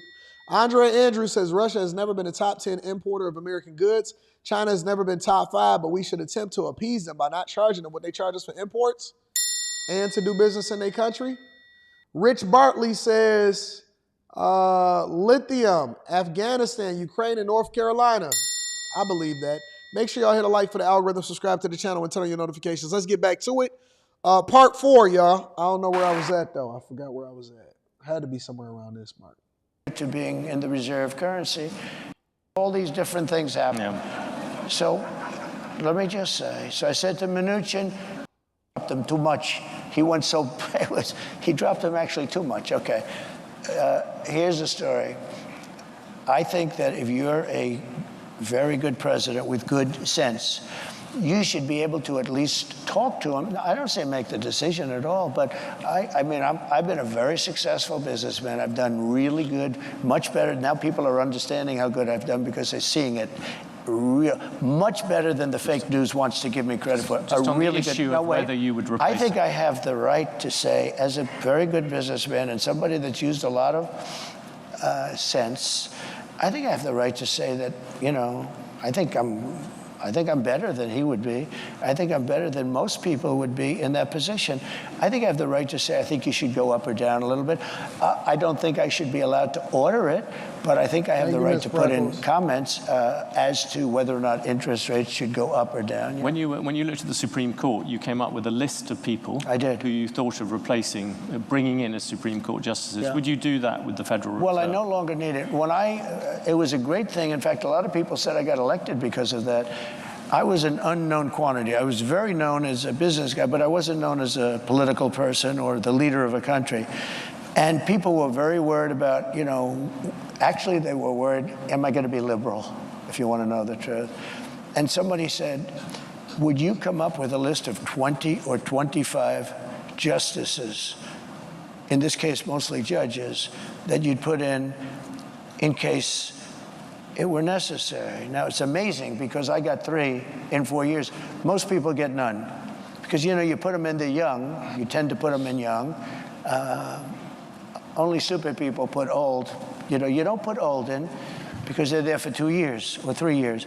You're a 78-year-old man running for president. 3. A lot of judges, a lot of presidents get none. I got 3. And I think they've been 3 great choices, too, by the way. But just on the Federal Reserve, by the way, I think they have been really great choices. But I got 3 judges, and you know what they want to do? They want to now put up to 25 justices into the Supreme Court, the radical left, and that can't happen. So I think I've done a great job on putting in justices and 300 judges, and that made a tremendous difference in the country. You know, I was a little lucky because Barack Hussein Obama did not get his judges approved, a lot of them. So I ended up with 125 judges before I got there. Barack Hussein Obama. So again, most presidents don't even get to put a Supreme Court judge in because there's 9, and you know they're there for a long time. Most of them are there for a very long time. And I got 3, which is a very unusual situation. I got 3 in 4 years. Maybe we can change the subject to technology, seeing you wouldn't answer about the Federal Reserve. The US Justice Department is thinking about breaking up Alphabet, as Google likes to be known now. Should Google be broken up? Be interesting. I just haven't gotten over something the Justice Department did yesterday, where Virginia cleaned up its voter rolls and got rid of thousands and thousands of bad votes, and the Justice Department sued them that they should be allowed to put those bad votes and illegal votes back in and let the people vote. So I haven't gotten over that. A lot of people have seen that. They can't even believe it. The question is about Google, President Trump. Yeah, look, Google's got a lot of power. They're very bad to me, very, very bad to me. I mean, I can speak from that standpoint. They only have bad stories. In other words, if I have 20 good stories and 20 bad stories, and everyone's entitled to that, you'll only see the 20 bad stories. And I called the head of Google the other day, and I said, I'm getting a lot of good stories lately, but you don't find them in Google. I think it's a whole rigged deal. I think Google's rigged just like our government is rigged all over the place. You would break them up, in other words? I'd do something, but you have to have, look, I give them a lot of credit. They've become such a power, and you got to give them credit for that. How they became a power is, really the discussion. At the same time, it's a very dangerous thing because we want to have great companies. We don't want China to have these companies. Right now, China is afraid of Google. Right now, China is a very powerful, very smart group of people. I will tell you that from very personal experience. There's an example of a Chinese tech company at the moment, TikTok. Yeah. You initially wanted to ban TikTok. Now you like it, apparently for some reason to do with Facebook. Yeah. There is a decision coming up, if you became president, its Chinese parent would have to sell it, I think it's by January the 19th. Would you force them to do that? So I originally had it all done, and then I said to Congress, your decision. I said, I'm not going to, pull any strings, nothing. Your decision. You make it. But I had it all done, and I said, you make it. And they decided not to make it. I didn't care if they made it or not, because to me it was a flip of a coin. You have some real First Amendment problems. You have a lot of problems. You just talked about Chinese technology, the need to defend against it. Yeah. TikTok and the threat people see to many kind of American children and things like that. Yeah, but why do you no longer see TikTok as a security threat? I think it is a threat. Frankly, I think everything's a threat. There's nothing that's not a threat. But sometimes you have to fight through these threats. You can't just, like Google. I'm not a fan of Google. They treat me badly. But are you going to destroy the company by doing that? If you do that, are you going to destroy the company? What you can do without breaking it up is make sure that it's more fair. They do treat me very badly. Oh, and he told me, no way, you're the #1 person on all of Google for stories. I mean, which probably makes sense, to be honest with you. I actually believe most of them are bad stories, but these are minor details, right? And it's only bad because of the fake news, because the news is really fake. That's the one we really have to straighten. We have to straighten out our press, because we have a corrupt press. That's the one we really. Can I ask you about Silicon? I was in Silicon Valley recently. You talked to the tech bosses there and the tech people, and there seems to be a real fear that what you would do with tech is you would hand it over to Elon Musk and say, you sort it out. No, I have great respect for Elon. Look, I saw that rocket ship come in yesterday and go right back to where it took off, to the gantry, I guess they call it. And I said, what the hell? I was on a phone talking about probably politics, and the television's on, and I'm seeing this big thing. I can't wait to meet this guy today. I can't wait. It's going to be the highlight of my year. Paint was burned off it from the, thousands of miles an hour, the heat.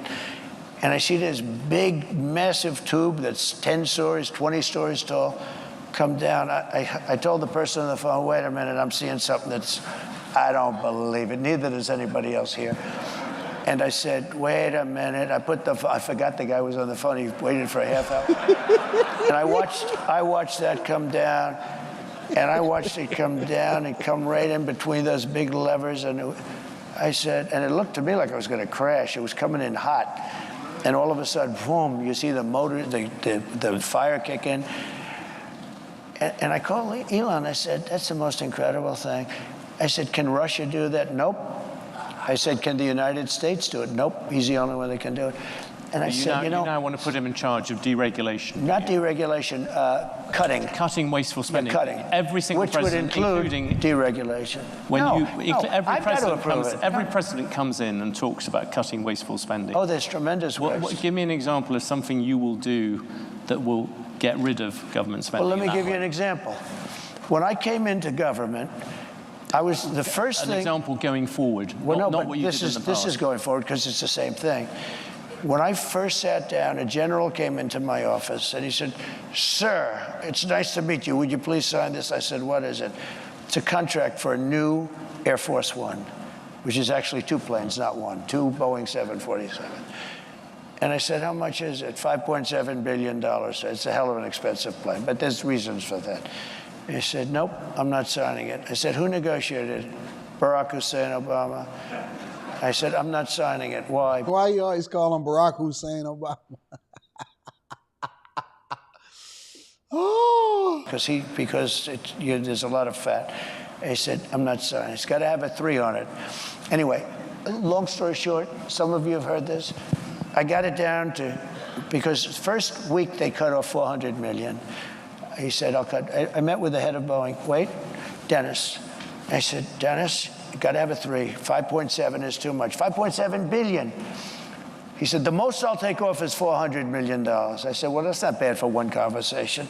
So he got it down. I said, "Nope, I'm not accepting." Then he took off 2 more. Then he took off.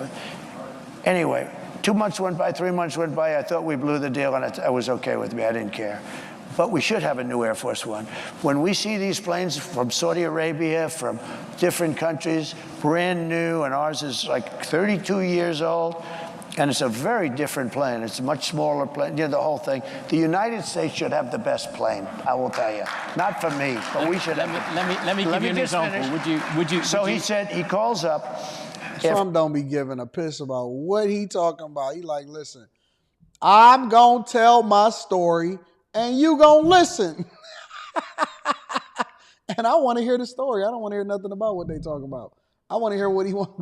The art of the deal, baby. I want to hear how you negotiated. After like 2-3 months, I didn't call him, which is the best way to buy something. Don't call back.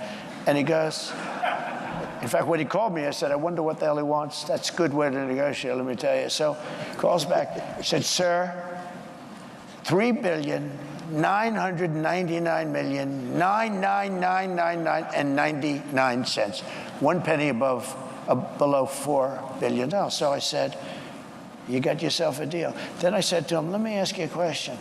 So you had a deal at $5.7 billion, and in a period of 2 months, I got $1.7 billion off. That means you're going to make $1.7 billion profit on an airplane. Did nobody ever negotiate with you?" "Well, not really, sir. This is the price." And they said, "We'll take it." And I said, and then I learned, that was my first experience, from that. But then I learned everything is like that. There is so much waste. So I'm getting, think of this, the exact same plane for $1.7 billion less, except I have a better paint job. Okay, much better paint job. A different color, red, white, and blue is beautiful. And if you look at every contract, that's one contract, and relatively small compared to most. Think of it. You save $1.7 billion because you negotiate. Every deal is like that. We're building ships that are costing 2-3 times more. Can you give me an example of something? There's tremendous waste, fraud, and abuse in our country. And if you could cut it, you would have a surplus without even going into growth. But growth, we will grow. We're going to bring companies and jobs in at levels that you've never seen. And you would never be able to do it because you're not a believer in tariffs. I'm not running for president. Let me tell you, the only way you can do it is through the threat of tariffs. It's the only way you can do it. Can we come back to one thing on that? Nope. I think that's absolutely awesome, and I got to give him a round of applause for that, because what he's basically saying And he used an example, and the host / moderator is missing the point. He's missing what Trump is communicating to him.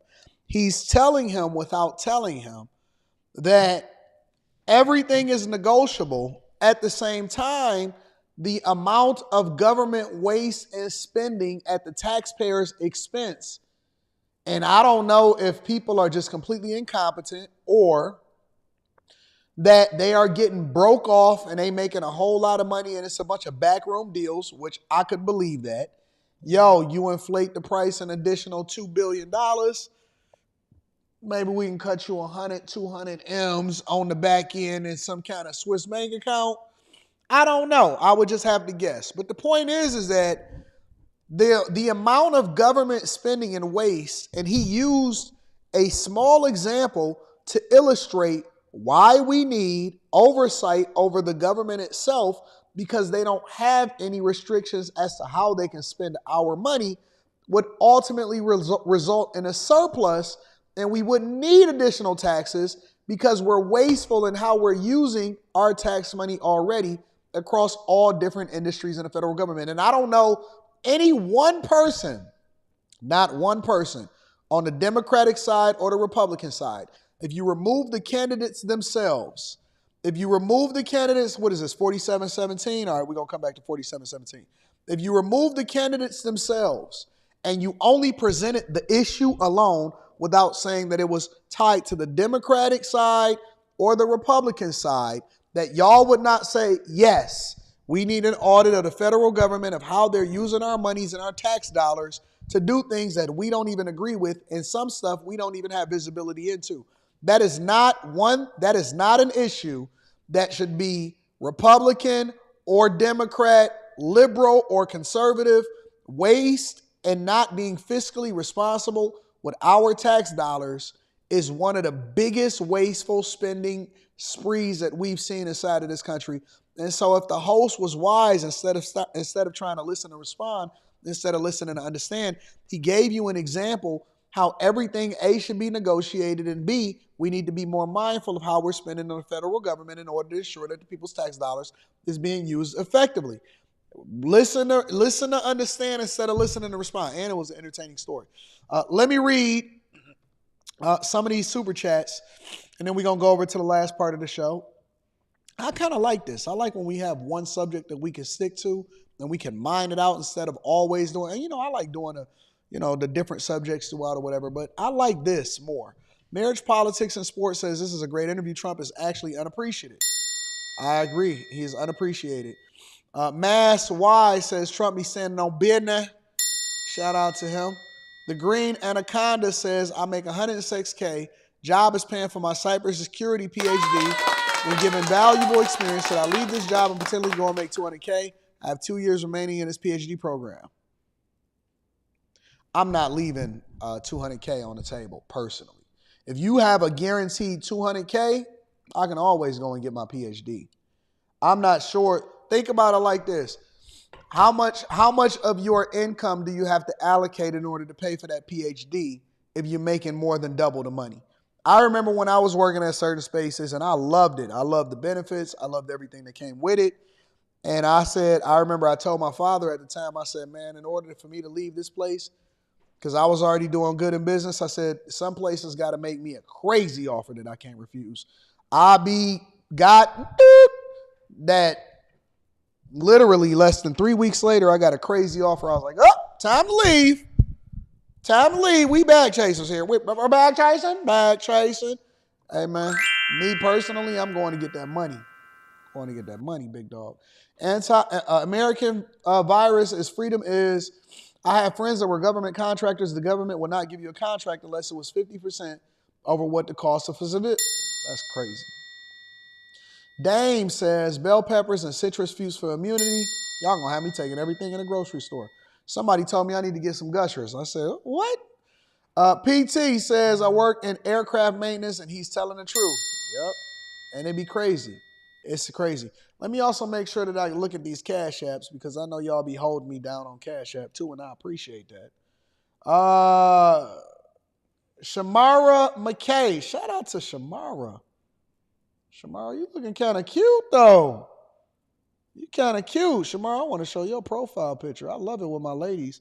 I watch the Millionaire Morning Show daily, not live. All right, but you here now, baby. I love you, and I appreciate you. Thank you. Thank you, Shamara. I like you. Mark says, thank you for helping black men to become better. Always, big dog. Thank you, my friend. I appreciate you also. Thank you to everybody that hold me down on Cash App. High Tolerance says, I bet his grandkids get a kick out of his storytelling. He's a hell of an orator who's full of personality and stands on business, no fluff. Trump 2024. Facts. Carl Oakley in the building says, I worked for the Joint Staff Pentagon for 10 years, and there were senior execs spending time and government money on getting dogs groomed, cars washed, dry cleaning, 300 plus lunches and dinners, and the list goes on. All on taxpayer dime. AJ Wise says, so America been getting finessed by the world? Yep. Darius Davenport says, Trump said the price of the brick just went up. Yep. Let's continue on. Make sure y'all hit a like for the algorithm. Subscribe to the channel and turn on your notifications. Let's see if we can get through a little bit more of this.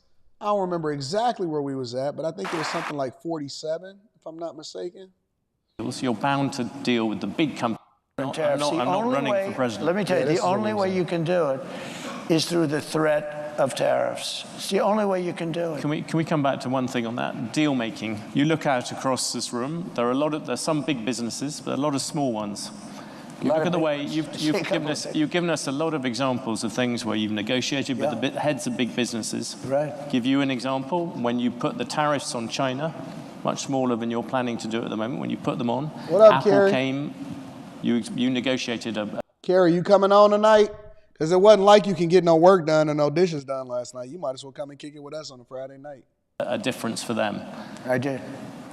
That's much harder for small business people. Isn't the problem with the way that you do these kind of deals? You're bound to deal with the big companies. It's the small companies who get hit by all these different things and can't find exceptions. Oh, we have exceptions. No, we had an exception rule.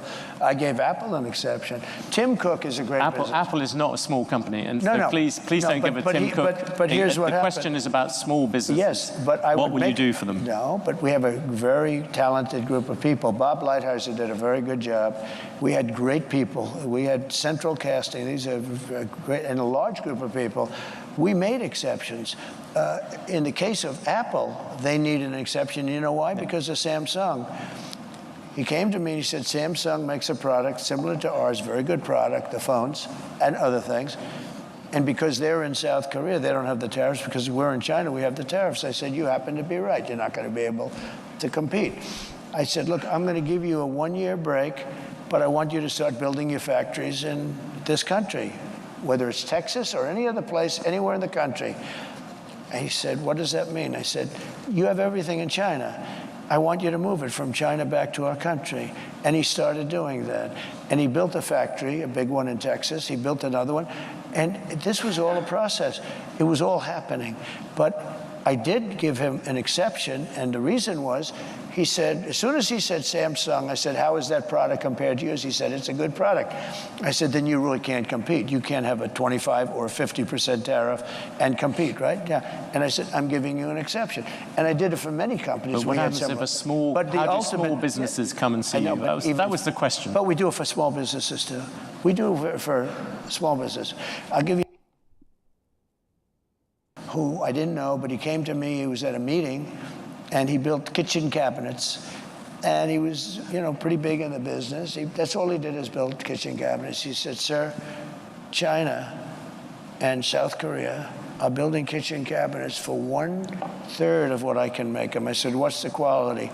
They're not as good, but they're good enough. I can't compete. I'm going out of business. I'm going out of business.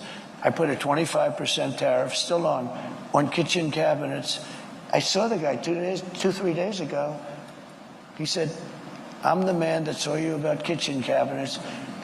You saved my company when you did the tariff, and you saved thousands of jobs, and my company is now doing very well. And he started to cry. And this guy hasn't cried too much, I will tell you. He said, you saved my company. There's nobody that could have done that. Maybe I can ask you then about something else. Business people here in this room. Why does the interviewer just skip over that story like that's not significant? People don't understand the amount of businesses and the amount of hard work that it takes to invest in something that's bigger than yourself, that ultimately feeds the people that work for you, and the fact that you can save entire industries with good economic policy that the Harris and the Biden administration don't want to accept because they know that it was a Trump thing.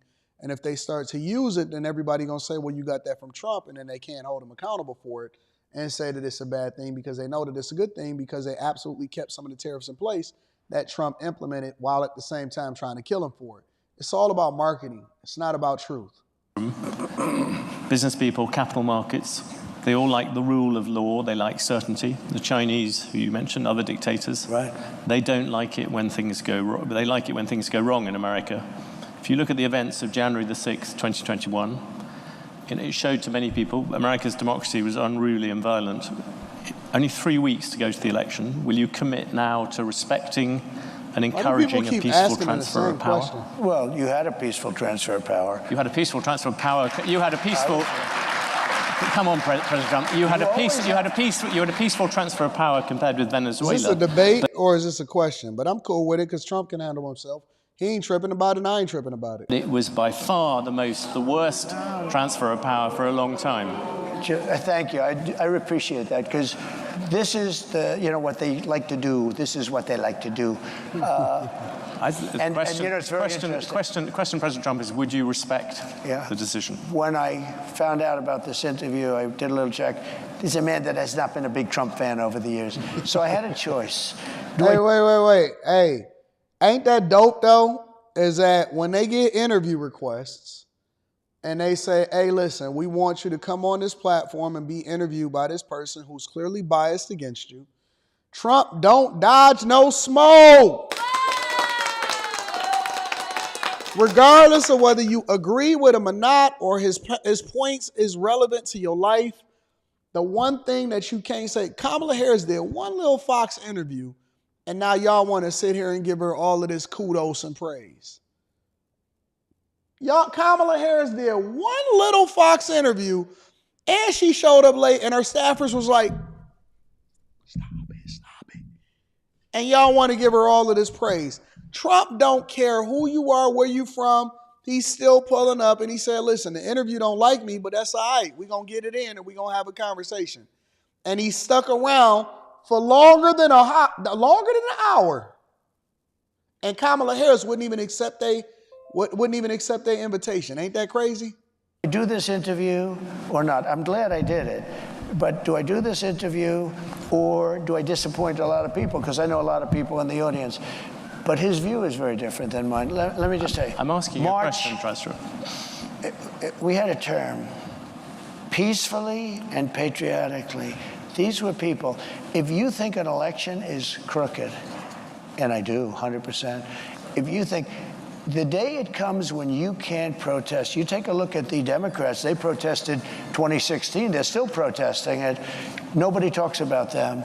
But if we protest, we want to have honest elections. You think the last election was honest? All the times it went to courts, the courts sided with the other. They went to court, and the courts all said, you don't have standing. Nobody had standing. And it's hard, frankly, after an election for a judge, but they all said you don't. Nobody ever had standing.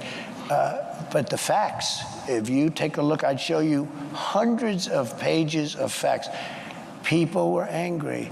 People went there. And I'll tell you what, they never show that. The primary scene in Washington was hundreds of thousands, the largest group of people I've ever spoken before, and I've spoken before. And it was love and peace. And some people went to the Capitol, and a lot of strange things happened there. A lot of strange things with people being waved into the Capitol by police, with people screaming, go in, that never got into trouble. You know, I don't want to mention names, but you know who they are. A lot of strange things happened. But you had a peaceful, very peaceful. I left the morning that I was supposed to leave. I went to Florida, and you had a very peaceful transfer. This was not and I'll tell you what, those people that did go down, which was a tiny fraction of the people that went to Washington. I mean, you're talking about a very, very small, because there are hundreds of thousands of people, and I don't know what you had, 500, 600, 700 people go down to the Capitol. But those people, that was not one of those people had a gun. Nobody was killed except for... Somebody time out Black Wall Street District, please. Somebody time out Black Wall Street District. Babbitt, she was killed. Don't ban them, just time them out. Give them a little slap on the wrist. All right? She was killed. She was shot in the head by a policeman that what he did was horrible. President Trump, maybe let's... So I think we should be allowed to disagree on that. And obviously, you see by the reaction let's return to one other big subject that you bring up repeatedly, immigration. Yeah. I know it's a very emotive issue for you, but just from the point of view of business people here, you look at the full effect of taking a lot of people out of the workforce, removing a lot of people. The Congressional Budget Office is banking on the fact that there'll be $9 trillion added to the GDP of America over the next 10 years by immigrants. You want to stop that. Is Black Wall Street District timed out or no? Process.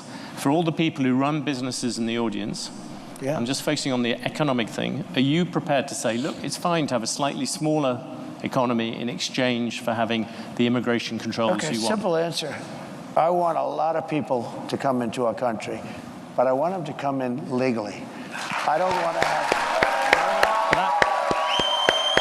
But that means you will have... I don't know why that's such a difficult concept. I don't know why that's such a difficult concept for people to grasp. We cool with legal immigration into this country. We're not okay with illegal migration into this country from not the best and not the brightest. And then we having to use taxpayer dollars, Medicare, giving them food stamps, cash on debit cards and all of this stuff. We don't like migration into this country illegally. It is not a hard concept to grasp. Why are people fighting for something illegal on this soil? I don't like nothing illegal. I don't want nothing illegal. I don't want your stolen goods. I didn't like boosters. We used to call them boosters when I was coming up. I know they don't call them boosters no more. Y'all just do smash and grabs now. I don't want nothing fenced. I don't want nothing stolen. I want all of my stuff right. I don't like fake products. I don't like fake handbags. If you don't like the handbag, don't complain about how much it costs for them to make it. Buy something different. It be the same people. It only costs them $10, $15 to make this handbag, but they selling it for this amount. That's not right. That ain't your business.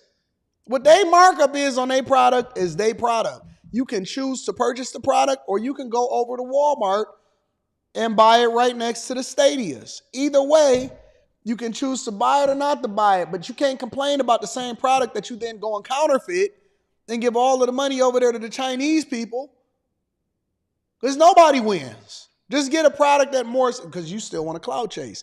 You still want to be out here in these streets. You still trying to impress people that don't care nothing about you. You still trying to make sure that you get it off on your friends. Everything you got is fake. Eyelashes, moissanite diamonds, handbag. That ain't a Speedy. That ain't a Speedy 30. That's a Edie. That's a needy 30. You know what I'm saying? Keep on complaining about all of the stuff that you don't like, but then buying a fake version of it to pretend like you really that. With your needy 30 instead of the Speedy 30. You know what I'm saying?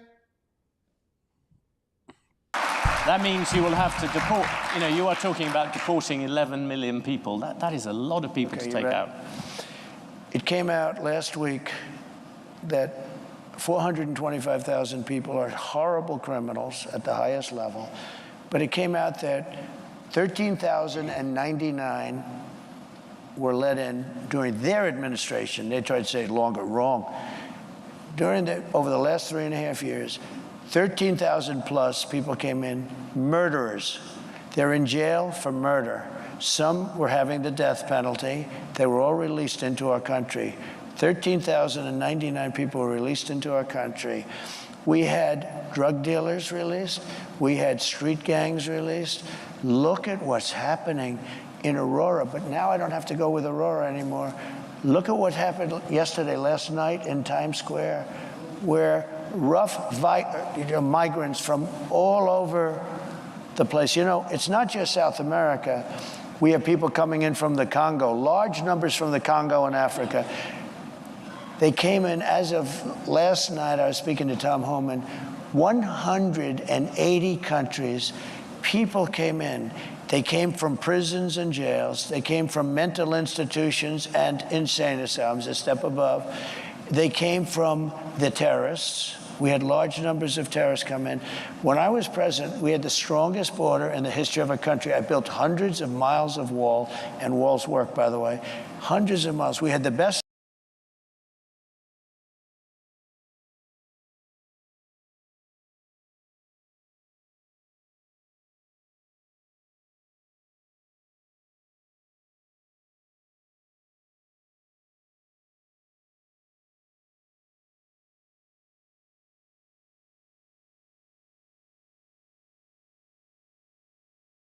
numbers we've ever had. Now we have the worst numbers, and here's the problem.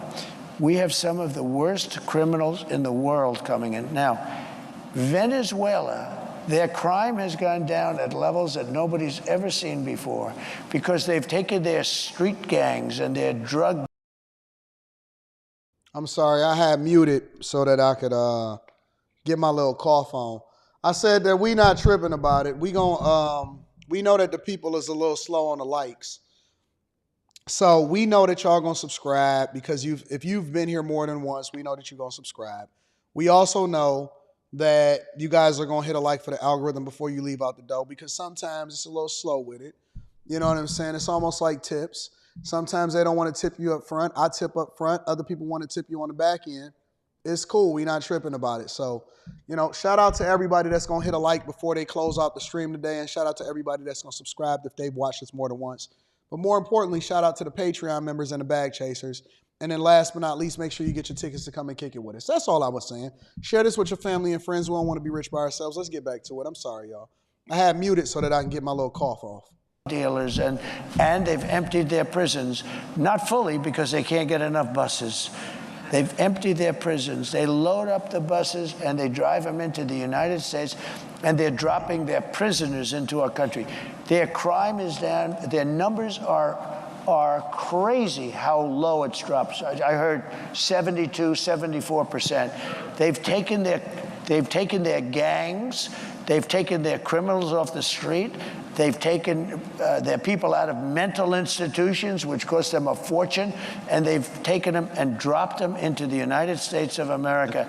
Those people have to be returned. We can't live with thousands of murderers and not. I agree 100%. The issue I asked you about was the idea that if you reduce immigration, every economist will tell you, if you have fewer people, there is a smaller economy. I like immigration, but they've got to come in legally. Okay. Well, let's finish on two. No, I want to make sure. Look, I don't want to have people that have killed 9 people and they're a sadistic, crazy nut job.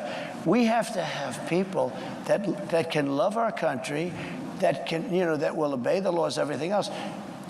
You have hundreds of thousands of criminals being dropped in, and Venezuela is one country. Look at what they have done, though, in Aurora. They've taken over apartment complexes. They've gone into the real estate business. See, they're like us, except they've done it with MK, whatever the hell they're called, right? I mean, they have weapons that are so sophisticated, our military doesn't have them. They've taken over parts of cities. In Colorado, you have a place called beautiful Aurora. Take a look at what's happened to Springfield, Ohio, where they dropped 30,000 people into a community of 50,000 people, and it's total bedlam. The hospitals can't be used anymore by the residents. The schools can't be used by the children that were there last year because other people that don't even speak the language. The issue I asked you about, many companies here have a shortage of labor. Yeah, that's good. We'll take care of that. We're going to get people in here rapidly, and they're going to be people that want to be in here, and they're going to be people that can love our country and won't kill people because they don't like the way they look. And I don't see a problem with that. Shout out to Trump. Shout out to the Bloomberg News and the Economic Club of Chicago for hosting this phenomenal town hall. I think it's like 15 minutes left, and he might talk a little bit more about immigration and stuff like that. But let me just point something out in this. Have you noticed that very rarely did you ever hear Kamala Harris's name come up? Let me say this again for the people in the back. Did you notice that very rarely did you hear Kamala Harris's name come up?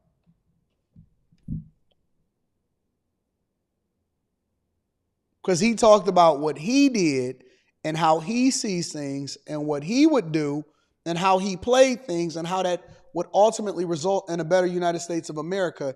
He didn't have no conversation about Kamala. Kamala said his name over 21 times in a 20-minute interview with Fox News because she had no substance. Trump was so full. He said, listen, and we can go longer if you want to. He said, we can go longer if you want to. You didn't hear about Kamala Harris in that conversation. All you heard about was Trump.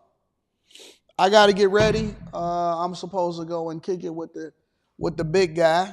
So, yeah, man, I'm listening. Anton, did you catch the PBD interview with Trump? Maybe we'll break that down on Monday. I don't know. Y'all let me know what y'all think inside of the chat. Again, if you guys have watched this more than one time, if this is your second time or more here, feel free to subscribe to the channel, and then that'll enable you to be able to chat with us because the chat is the co-host of the show. Also, hit a like for the algorithm. I know that you're a little slow with it, but it's okay. We rock with y'all. Y'all want to see the quality of the product before you want to indulge before you tip. I'm with it. All we ask is you to give a quick like, and that's cool. We don't ask for super chats or cash apps, but we definitely going to acknowledge the super chats. If you haven't already, I am planning on dropping a video in the Patreon this weekend. So watch the last live stream of Block Club next week. After that, we got Stock Club coming up and an exclusive video. And then I'm going to drop some information about a potential Patreon meetup. And then we're going to go from there. All right.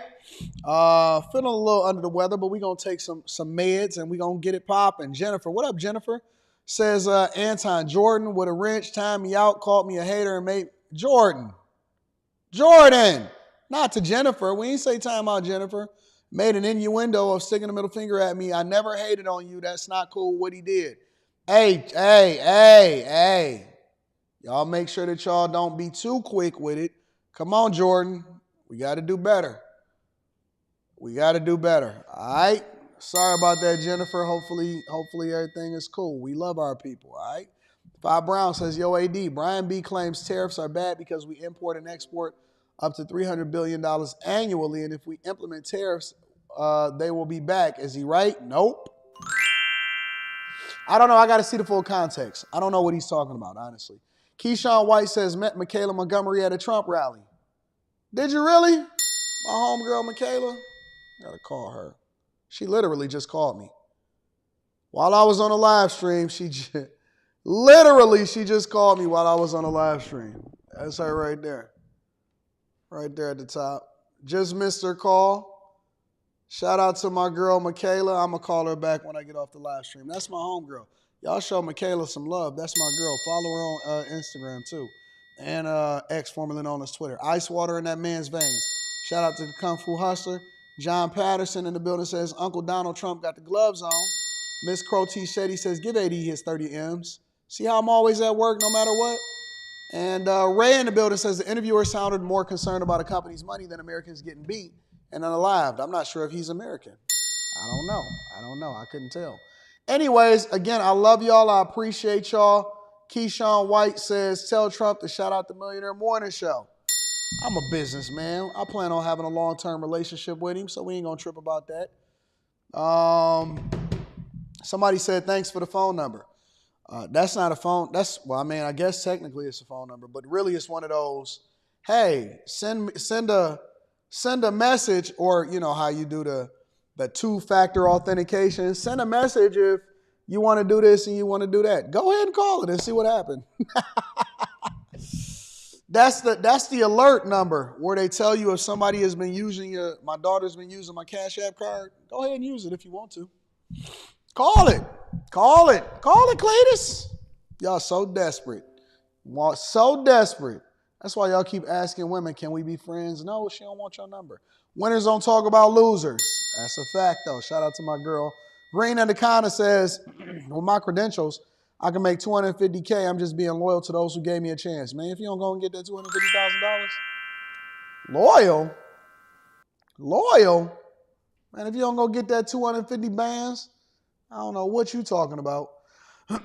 Anyways, listen, I love y'all. I appreciate y'all. Thank y'all for everybody that continues to rock with me. I got business to take care of. Make sure y'all tune into After Hours tonight, and we're going to get it popping. All right? I'm going to holler at y'all later. I'm going to get some meds, and I'm going to party.